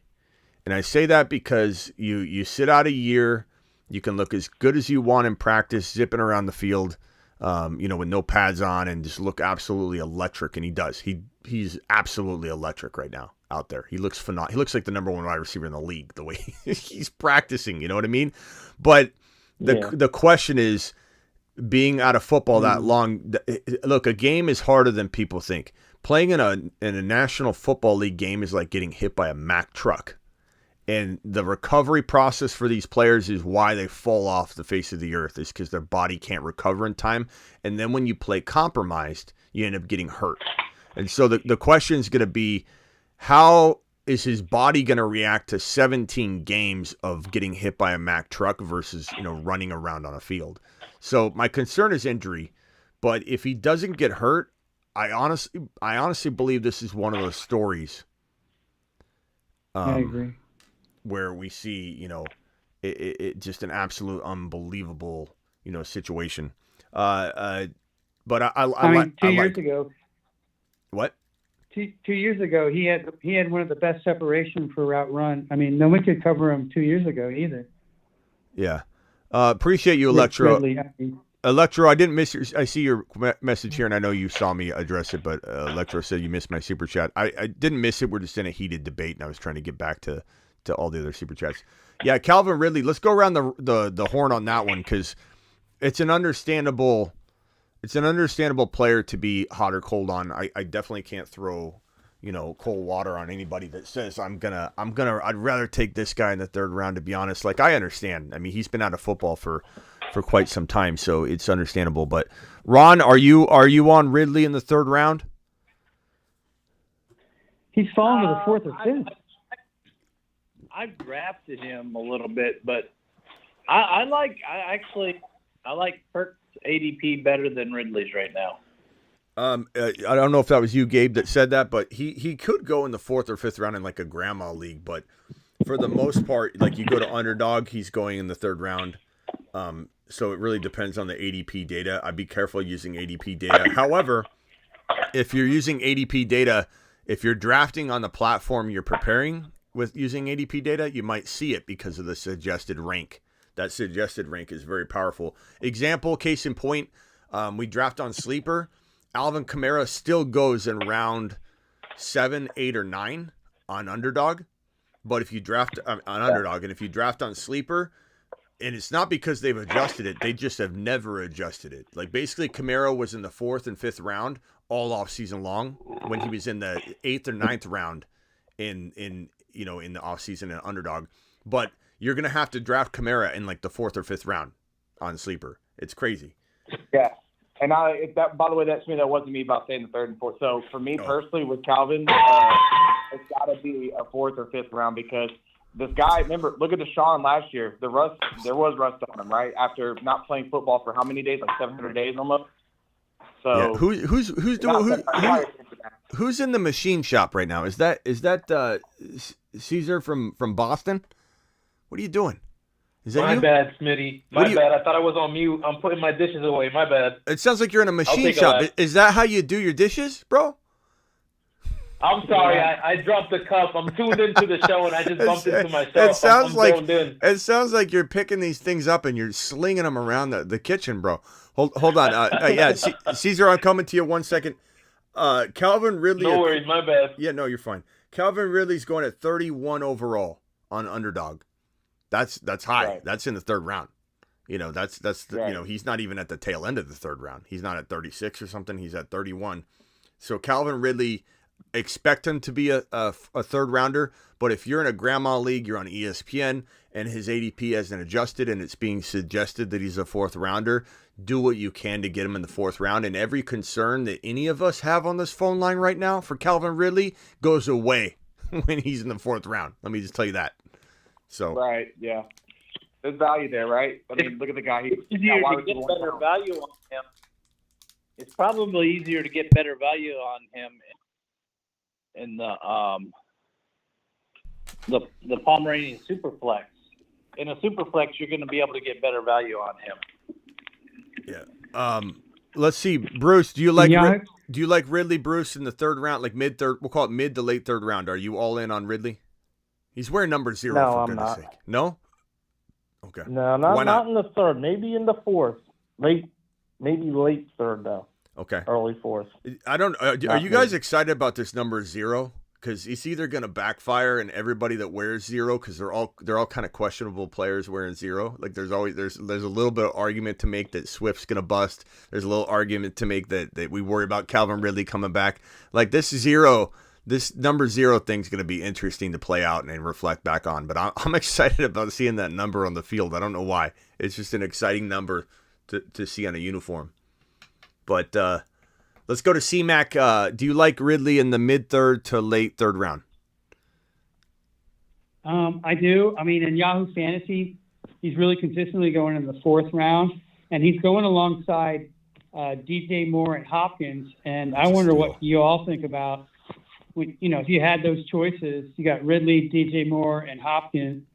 What do you think about those three? I don't think you'd be crazy to go Hopkins, but I would not. I would go Ridley, and I'd smash Ridley in a heartbeat over those guys. Like I said, in round 4, there's, in my opinion, all that risk we're worried about is gone. That's gone. He's gonna get that with ease. He's gonna earn 4th round value with ease.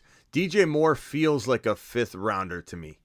I don't like DJ Moore in round 4. I'm sorry. I'll take Christian Watson. I'll take London. And the ADP you're describing to me, I guarantee you Gibbs is probably really later than he should be. London's later than he should be. Watson's later than he should be. Fields is probably later than he should be. That sounds like grandma ADP to me.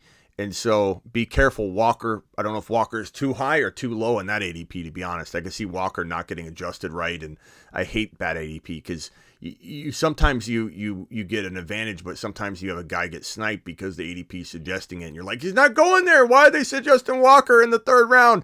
Damn it.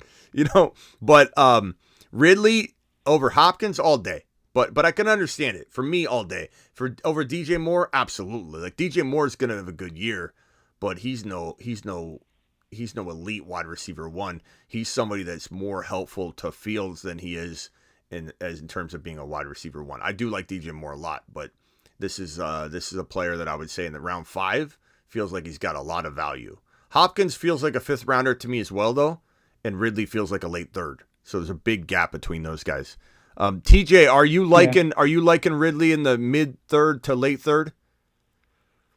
No, I don't really find myself drafting Ridley that much right there. Okay. I like the value for Kirk and Evan Ingram better personally. Yeah. I mean, it's understandable to like those values late. Those are really good values as well. Like if I'm trying to stack with Tila, I'll go Kirk or Evan Ingram more than Ridley. I don't mind that. Kirk, where's Kirk going right now, Ron, on Underdog?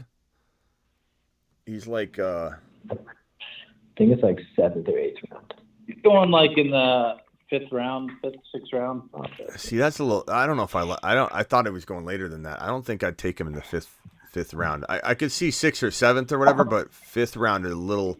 He has high. The better rapport. We haven't seen Ridley. That's why I don't like Ridley's value.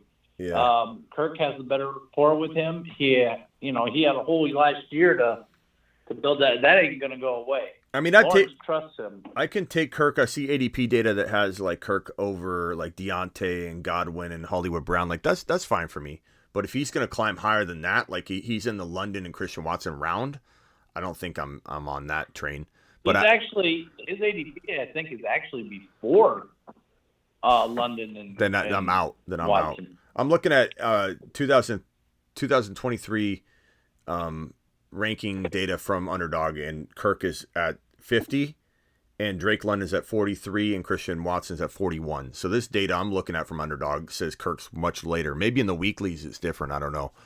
But I definitely would not I would take Christian Watson and London in a millisecond over Kirk, but if Kirk is down near Deontay, Godwin, Hollywood Brown where this data shows him, I'm okay with that.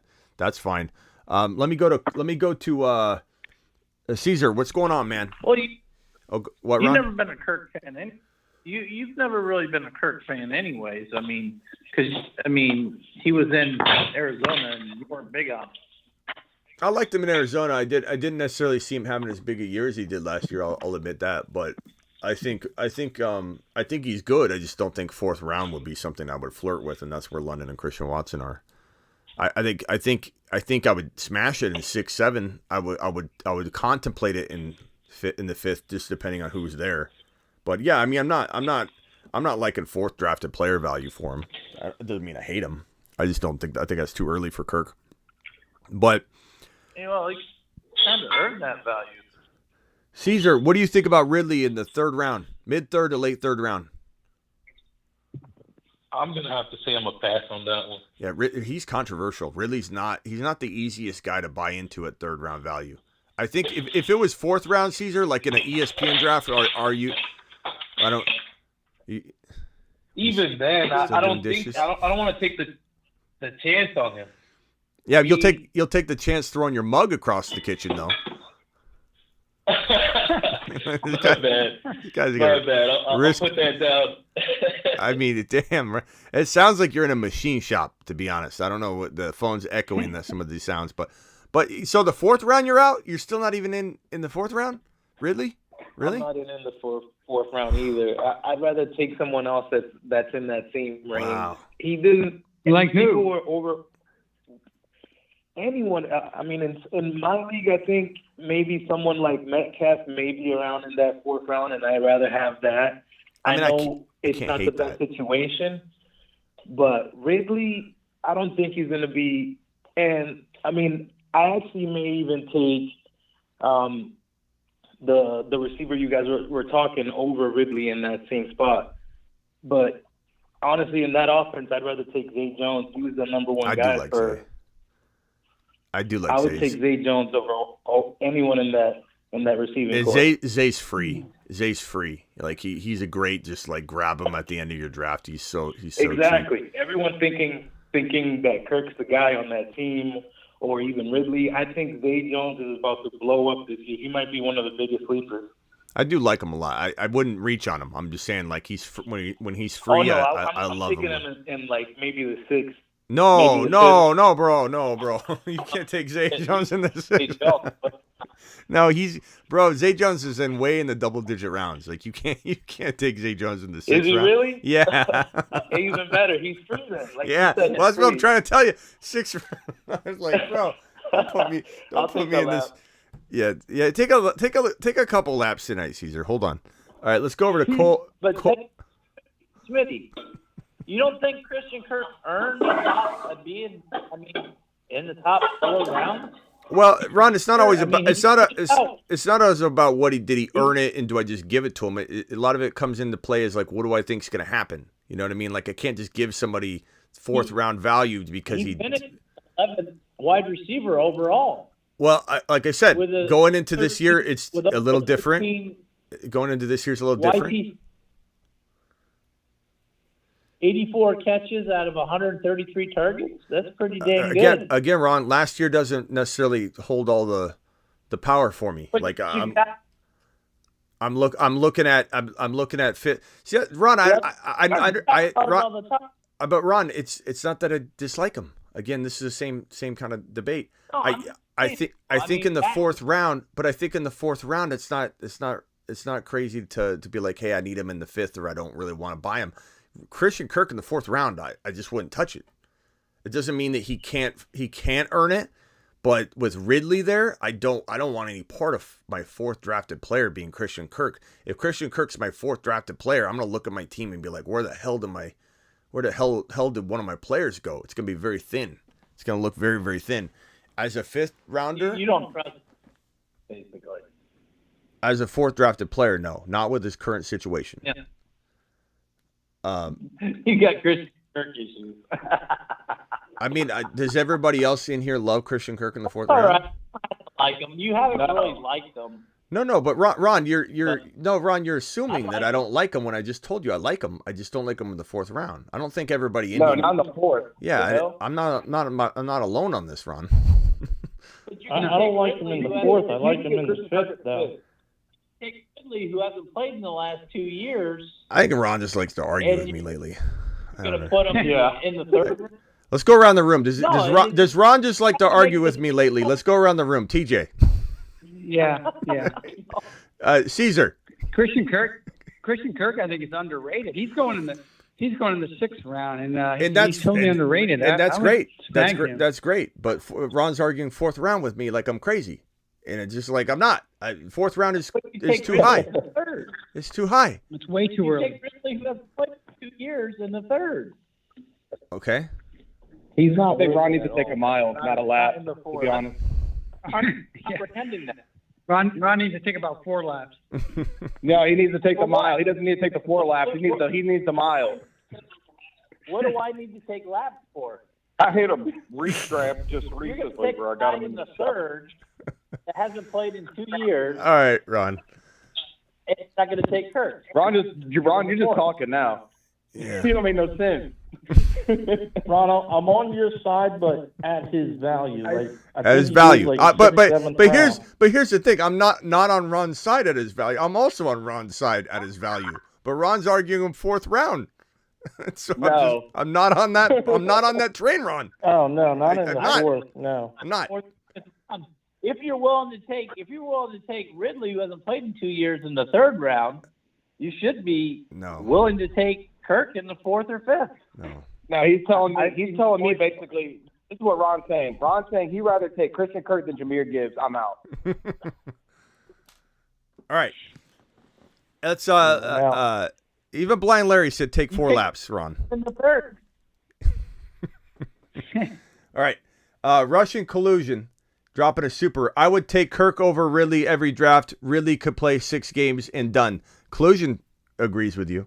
Blind Larry said take 4 laps. So there's a little debate here, but I don't think there's not going to be very many people in here that are going to take Christian Kirk in the 4th round. I think that's my point. No way. Joe, you're live on the show. And then I just called in to tell Ron to take a lap. Joe just hung up. That's all. That's literally all Joe called in for. All right, Cole from Austin, Texas. What else you got? And Cole, did I ask you already? Are you taking Ridley in the 3rd or 4th round? I'd take a chance on Ridley. Yeah, 3rd, 4th. Yeah. Ridley's Mars, man. I think he has good upside. Yeah. Ridley to Mars. Yeah. Who is it that was it Caesar that said he'd take Zay in the 6th in the what was it, the 6th round? Caesar, we gotta work on the ADP values for you though, because Caesar, you should do the underdog drafts, promo code Smitty. They'll get you familiar with the ADP data, but make sure you don't take someone like that that's like ranked really, really low either. And I think maybe during your draft you would have stumbled upon that, but you want to make sure you're not scrolling all the way down to grab a player that's ranked really, really low. But I do like your on the ADP. I do love you. Something like that. Yeah, no. I do love you bringing up Zay Jones because he doesn't get talked about enough. And with the volume that I do expect to be there in Jacksonville, especially with the touchdowns, I think Zay could be a really, really, really nice. Like him and Curtis Samuel to me. And I wasn't even high on Curtis Samuel last year. In fact, a lot of people thought I hated Curtis Samuel, but it was the same concept as we're kind of arguing tonight. It's more about, do I like this player more? Do I like that player more? I think those are two end of the draft players that situation could certainly open up more. Like if, let's say, one of the wide receivers got injured in Washington, Curtis Samuel steps up. He's kind of like he's their Debo Samuel. They have like design plays for him, and he's kind of a staple no matter what's really going on in the offense. I think Zay's the same way. Zay very much feels like a guy that's going to be utilized quite a bit, and I really, really, really like Zay Jones this year. And he's almost free though. You can't take him in the single digit rounds. We got a $20 super chat from Hob G. Alert. Super chat alert.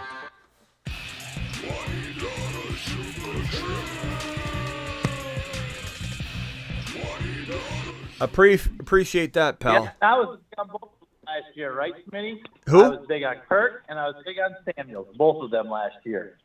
Yeah. And what did they do? They did have great seasons. Hob G says Ron loves to argue he's going to take a lap after I sweep him in Dynasty. I'd rather have Gibbs in the 3rd than Ridley. I agree too. Like no one's gonna convince me to take Ridley over Gibbs.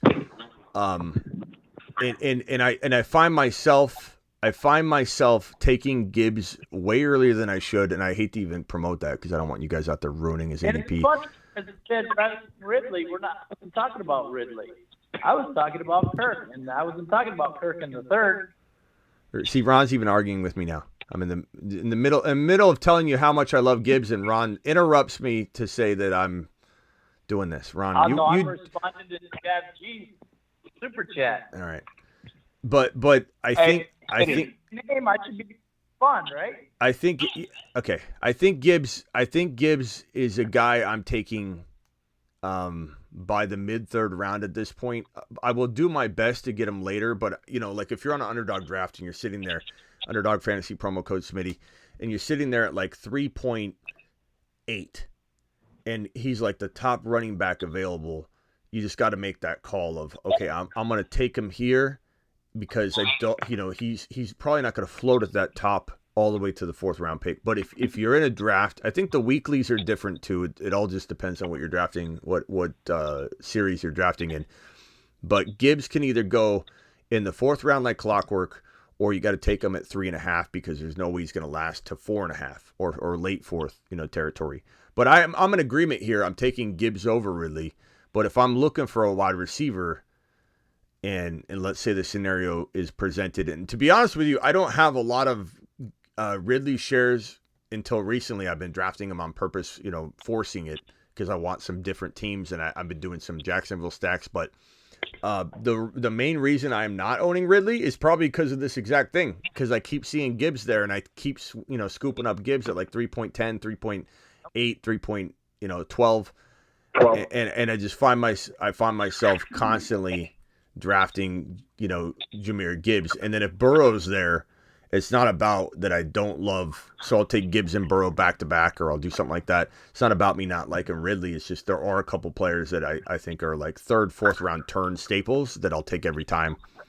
But I do love them. I love Gibbs probably almost more than any player this season because of the cost of entry. Like even Gibbs, I like Gibbs more than Bijan in some sense because Gibbs has had in the third to fourth round. Bijan's going in the top 7. So there's a lot more bang for the buck with Gibbs. Yeah. Real quick. So, and I agree with everything you just said, honestly. Real quick, a guy you can get for free, and I want to know your thoughts. I know you, looking at the Kansas City, I know you've done a Kansas City draft here recently. Richie James. I mean, the dude was stud last year for the Giants. What do we look at him when it comes to this Chiefs offense?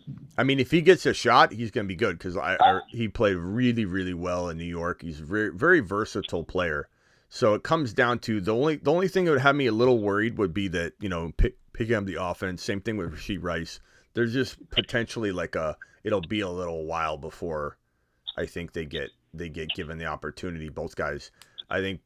Just it's such a complicated system. It really is. Like I've said before, Damian Williams came out and said that he literally didn't know the playbook for well over a year, and Mahomes would be like, blue 45, hatchback 7 on 3, and he'd look at Damian and go, you're running 5-yard out. And he'd have to just tell him every time because it's just a really, really complicated system. But that doesn't mean that Richie James isn't the most intelligent, playbook learner in the history. I don't know.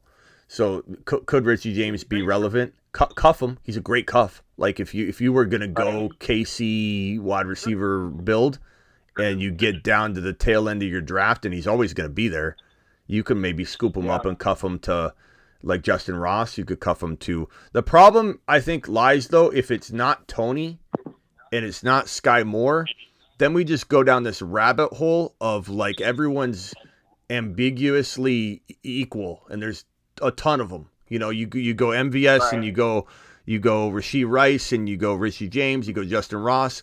Like the problem is like there's so many to choose from, and they're all like on an even playing field, and we can pretend to say we have an idea who's going to be favored, but we don't know past Tony because they've been very vocal about favoring Tony. And Sky Moore's moved into the slot permanently, and maybe that changes if Tony's unavailable or whatever, but that at least gives us like those two players have been like cemented into a role that makes me feel most comfortable. But like, could Richie James emerge? Absolutely. Like he was a really fun pick to pick up and hold last year when you were like looking deep. Yeah, I agree. It's a good topic. That room's so crowded though. Like, and there's nobody standing out if Tony's not there. It's going to be crazy. I hope Justin Ross gets a shot, because he's probably the most talented wide receiver there. I mean, he would have been the number 2 or 3 ranked wide receiver from his draft class had he not had this spine issue. I mean, he was really going to be a big prospect, a huge prospect, and Casey's the only one that took a chance on him. And, we'll see. He's very injury prone. Right. But good stuff. Yeah, I agree. Hey, Smitty. I think that's it. Yeah, who said hey Smitty? Cole from Austin. I had a question real quick regarding Gibbs. I'm in a 12-man or 12-team dynasty superflex, and it's keeper as well. You can keep them for unlimited years, but if you drafted them in like the 5th round, they cost the 4th the next year if you keep them. And so and so on, like pretty every year they climb. Yeah. Okay. Yeah, and you have one rookie keeper and one vet keeper. Okay. And so I just traded. Pretty much, I have the 3rd pick in the draft, and then I don't draft again until the 5th round. And my team, my keepers are Justin Fields, Chris Olave, Jamar Chase, Drake London, Christian Watson, Jahan Dotson. Well, don't I need to know the And keeper I'm rounds? gonna- Don't I need to know the keeper rounds? Yeah, my fault. I'm going to keep Justin Fields as my free vet keeper. I'm going to keep Breece Hall, who I just traded my 3rd for. I got him in an 8th round pick. Okay. But that's my rookie keeper is Breece Hall. Justin Fields is going to be my vet keeper. And then I already didn't have a 2nd round pick because I traded last season. From there, I got Jamar Chase as a 4th round. Drake London is also a 4th round, which I have 2 4ths. And then I got Chris Olave, cost a 5th. Christian Watson is an 8th round. Jahan Dotson is an 8th round. And I have a lot of confidence in Kenny Pickett. He's also an 8th round. And I think having him cheap, he's worth the risk, in my opinion. And it's a super But flex? my dilemma, yes. Okay. It's a super flex. And so my dilemma right now is the first 2 people who pick before me are likely going to go Robinson and Gibbs. And so would you, in your opinion, because the way I look at it, the guys that are likely going to be available are going to be Jonathan Taylor, and then pretty much just takes a nosedive from there. Would you try to trade out of it and get like? I mean, there's a lot going on here that I don't really know all the whole situation because you named off all these rounds, and now we're just talking about player names. So like, okay, so Jamar Chase, how many do you get to keep? So if you keep Jamar Chase, you keep him as a 4th rounder. That's a no-brainer. Yeah, as long as you have the draft capital, you can keep them. So every guy I told you, I'm keeping. Okay. My biggest thing is I want to try to either get Gibbs or asking your opinion if you would just grab Kincaid, although after his rookie year, he'd cost a 1st, or trade out of it. And so I'm thinking maybe try to switch places with like flip-flop 1st picks and then offer up like Christian Watson or maybe Drake London, because I feel like I'm pretty good in that position. Or would you just say ride that wide receiver class strong and either go Kincaid or? In general, I like the idea of riding the wide receiver class that you have, and you got awesome keepers, bro. I mean, you got amazing keepers. I mean, would I give up London in your situation to move your pick from like JT to Bijan or Gibbs? And you don't get to keep Bijan or Gibbs, or you do get to keep them because they're a rookie, right? So how many years do you get to keep them? Yeah, you keep them for So it's unlimited. You just have to be able to afford the capital. The thing with that is if they're a first-round pick, they're going to cost you a first round after their free year. Yeah, from a rookie, but their rookie Bijan keeper. would be worth that. So I would say, like, if I have to give up London in order to move JT into Bijan, I would do it. If I had to do Christian Watson, I'd probably do it. But if you can't get Bijan or Gibbs, I probably wouldn't do anything to move up a little bit more, because you could still get a Walker, I imagine, unless somebody's keeping Walker. I'm sure somebody is, actually. Well, yeah, someone. So I was talking to him. Walker only cost an eighth, and he was interested in giving, if I traded him, my 2024 first. I'd do that. That's where I would go with so this. Here's the dilemma, Smitty, is after this year, Breece Hall would cost the first. But would you still do that? Because essentially I'd have to throw Breece Hall back in the pool if I wanted to do that. Unless throughout the season I traded for. Yeah, that makes it tough. I was able to. Yeah. Like, I mean, if Drake London can ball out, there's potential that I could trade them for a first, but I just don't. I mean, know maybe you just look at that. Like, if it's cost you, and I like Drake London, don't get me wrong, but if it's going to cost you Drake London to make that move, and then you've got a dilemma later that you can trade out of, then maybe you do that. But if you have Bijan instead of Drake London, and like whatever running back you're probably going to get slim pickings of, I would say give me the Bijan, keeper value. Give me the Breece Hall keeper value, and then if you got to make a decision later, you make a decision later. You should be able to sell either one of them for a lot. So I probably would do that. But if not, bro, don't just stand down and ride it out. You got Breece Hall and a boatload of wide receivers and an amazing quarterback and field. So I think you're good to go. All right, hold on. I gotta move around the phone line, pal. Steve O, you can stay on hold if you want. Steve O, what's up, pal? Hey, Smitty, how's it going? I'm good, bro. All right, so my question is, what are your thoughts on, like, the running backs this year who are on kind of weak offenses, I guess, for lack of a better term? Like, I'm talking more so like guys like Damian Pierce or Rashad White, like on Tampa Bay. Tampa Bay should be terrible, or at least I think so. Like, running backs like that, Brian Robinson on Washington. What do you think about running backs on, like, weaker teams? That's my question, I guess. Definitely influences me, like Rashad White. You know how much I loved him last year. I just adjust and adapt season. I mean, I think that's going to be a putrid offense with two putrid passers, and I fear he's going to get wasted away, and no one's ever going to know how good he was.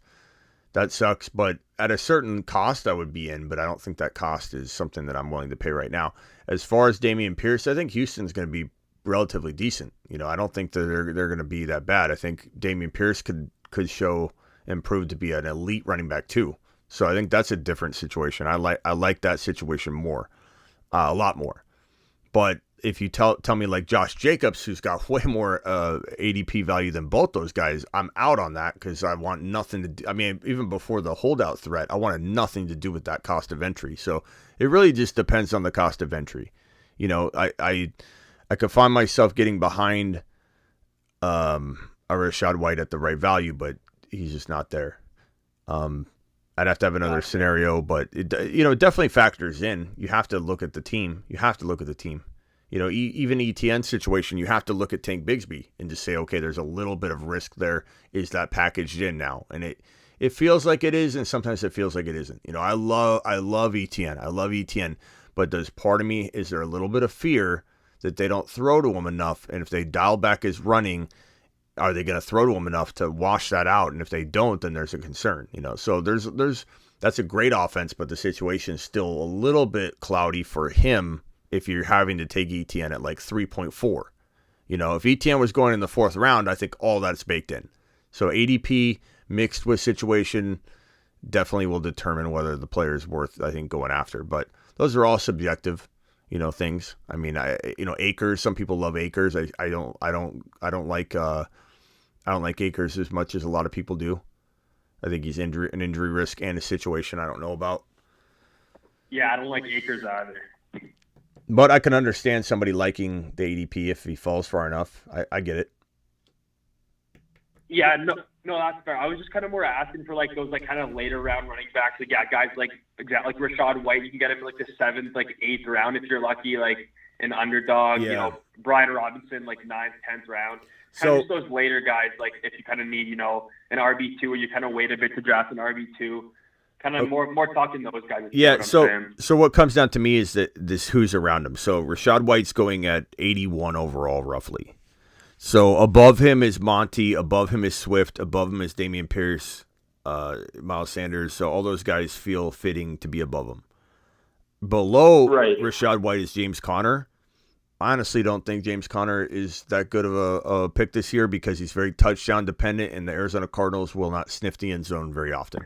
So I agree. I'm out on James Conner for sure. Pacheco is 2 spots below Rachaad White. I want Pacheco and McKinnon as a duo, which is very doable to do. I want that over Rachaad White all day long, like 1,000% over. And that's why I agree. Pacheco and McKinnon are on my movement list too. Javonte and Kamara are both below Rachaad White. They're both below Pacheco. So like those guys I'm all in on at that value over Rachaad White. And I love Rachaad White. It pains me to say it, but I just don't think he can turn this situation into gold. I just don't think it's very doable. Is it possible? Sure. But is it something I'm getting behind? No. You know, I'm hopeful. Let me get this caller on hold. Area code 206. Well, they're gone now. All right, I'm gonna circle people off the phone line here. Final thoughts, Steve-O? No, I like that. I agree with you. Yeah, I'm a big Rachaad White fan. Like, I think he has a lot of talent. I think in the right situation he could be really good. But yeah, I think the Bucs are going to stink this year. So I don't know if I like him a lot this year. But Yeah, no, it I sucks, appreciate man. that, and thanks for having me on. All right, man. Really appreciate Yeah, that. call in anytime. TJ, final thoughts. Appreciate it. Yeah, I got a quick dynasty trade. So I'm in a 3 wide receiver, 2 flex dynasty. I was wondering if you would trade Gabe Davis and Sky Moore for Pacheco and a 2024 second. Gabe Davis and Sky Moore for Pacheco in a second. I mean, honestly, if you need a running back, I could see doing that. If you don't need a running back, or if you need a wide receiver, I could see doing it on the Sky Moore side. So, like, either way you spin that, you could definitely make an argument. I mean, Sky Moore could have a huge upside, incoming. Yeah. But what if he doesn't do any? Like, what if? I mean, he's a smaller guy. There's a lot of reasons to think it couldn't work. If you need an RB, I don't know how long-term Pacheco is going to be in KC, but it feels like they're buying into him pretty hardcore. And I don't think they're interested in rotating off him. I think they will. First moment he gets hurt or something, they could definitely. But Pacheco's pretty easy to get. And if you ask me, I'd rather have Pacheco and McKinnon, even in Dynasty, just to have that duo over Sky. But I like Sky a lot, so you could twist my arm. Sky and Gabe Davis too. Yeah, so. Gabe Davis long term, not super into it from a dynasty perspective, just because I feel like we're already thinking Kincaid could take a lot of his targets. So, but I there's hope for him. I pick him up. Like if Gabe Davis was out there free in a dynasty league, I'd grab him. But yeah, I'd say Pacheco side, but try and get McKinnon if you can. Even in dynasty, I want McKinnon just to secure up to 2023 production. Okay. All right, bro. Appreciate you. Yeah, thank you. Yeah. Thank you. Let's see here. Who was that? Was that Steve-O or TJ? That was TJ. All right, Steve-O, I think you already spoke, right? All right, I'm going to get... Yeah, I did. All right, Thank later. Steve-O, call in anytime. Bruce, final thoughts, and then Ron Navy. I have a like for a player, but I don't know if you do, which is Hodgins on the Giants. Loved him. And then, I'll be honest, I feel like I just kind of fell off because of the Hyatt drafting.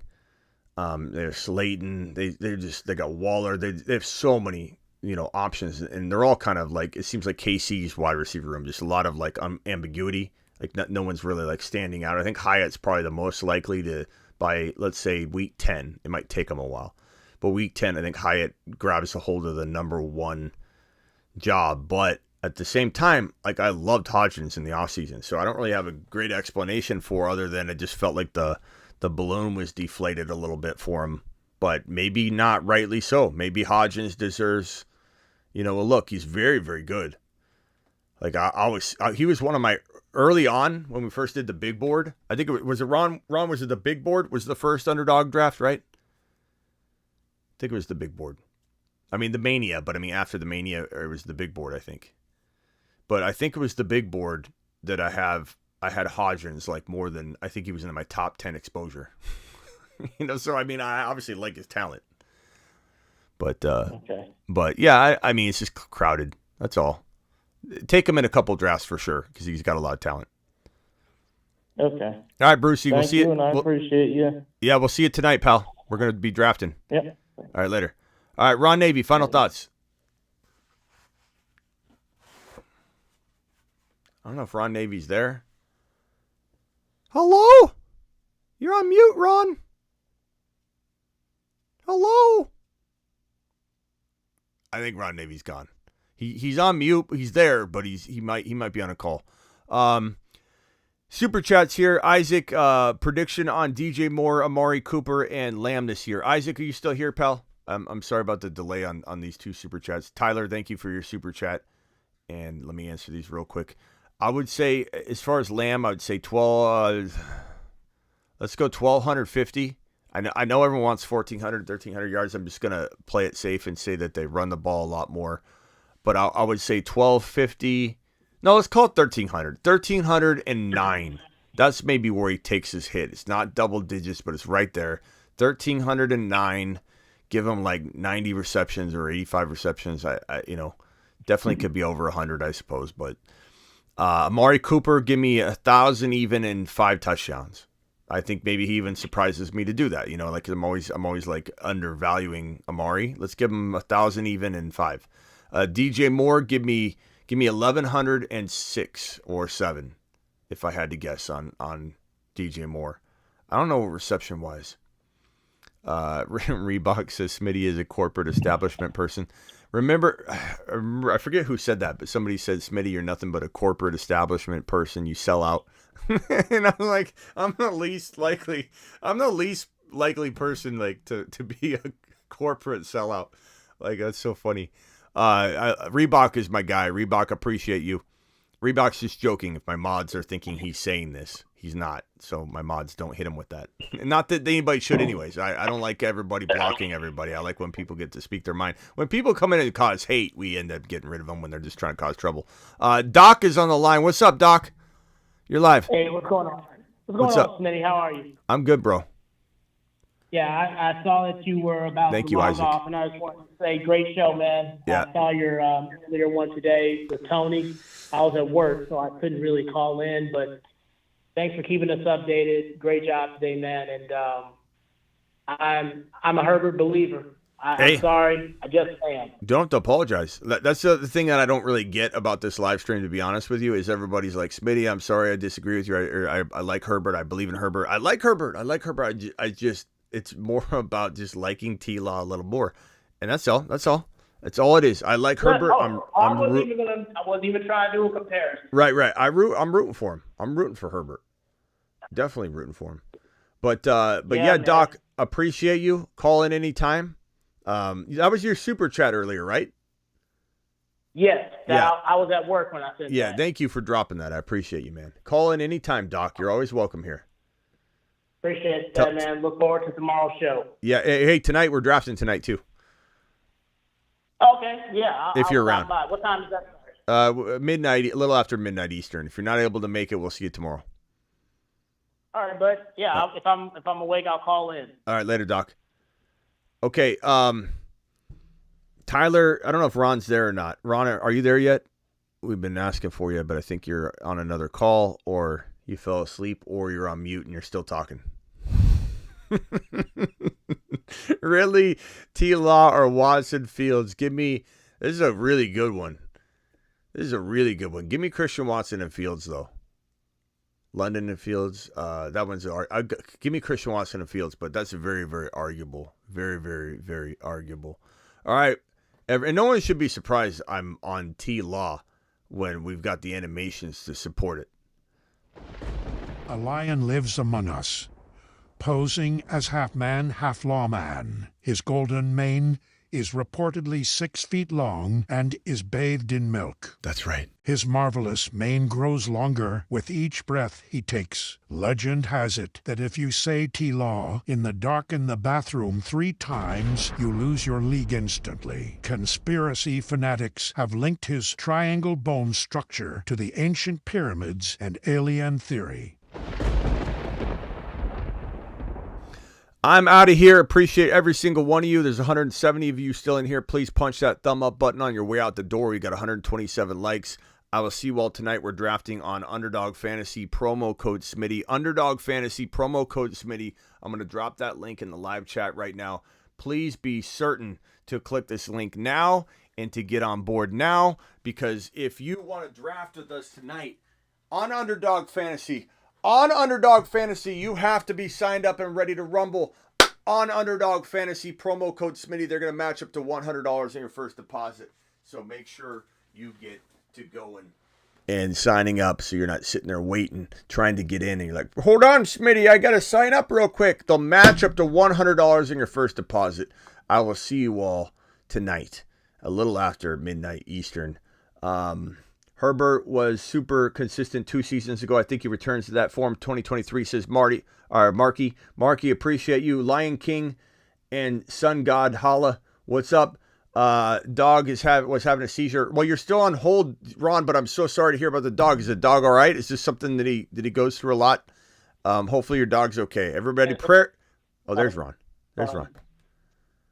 Yeah, I thought I'd be, you just disconnect me, but that's, yeah, you had to like massage her stomach and had to give her some medication and stuff like that. So God, you're going through the ringer. Like that, take care of it. You're going through the ringer. Huh? You're going through the ringer with the medical stuff this month. I know, right? It's just crazy. Oh, the cat. Anyways, I got to do the cat. On that note, 6:30 on the dot. All right. I'll see you later, everybody. Later. I'll see you tonight, Ron. All right, later. Got some on my finger. It's some marker. Oh, it's this marker. It was like glowing in the light. I'll see you all tonight. Appreciate you all. Prayers up for Ron, for Dog Navy. Prayers up for Dog Navy, who is going through something. And hopefully your dog's good, Ron. Appreciate you all. I got to go give the cat his insulin. What is this, a medical show? Is it becoming a medical show now? We got the doc that called in. I should ask the doc how long can the cat, doc? Actually, doc, if you're still there, call in real quick. Let's put the cat on hold just for a second. I want to ask the doc a question about my cat that needs insulin. And I want to know, how precise do I need to be for this guy to not, keel over or something? Because Miss Smitty says 6:30 on the dot. If I don't give him his insulin, I'm in trouble. And I just want to know, how far can I push this thing? If I got it, if we got 4 super chats on the board or a piece of breaking news, what kind of leeway do I have with the cat? Is 6:45 going to work? Is 6:31 okay? What are we dealing with? I also got to scan him. He's got one of those scanners. I got to scan him, find out what his blood sugar's at. And then I got to decide, to give him the insulin shot or not, confirm with Miss Smitty. It's a whole ordeal, Doc. I'm just curious. Maybe Doc isn't here yet or here anymore. I'll see you all tonight, 7 p.m. Eastern, Underdog Fantasy, promo code Smitty. Make sure you click that link in the chat right now. It's in the chat. I'm dropping it right now. Click the link in the description and get signed up ahead of time so you can draft and you don't miss out. I'll see you tonight. Later.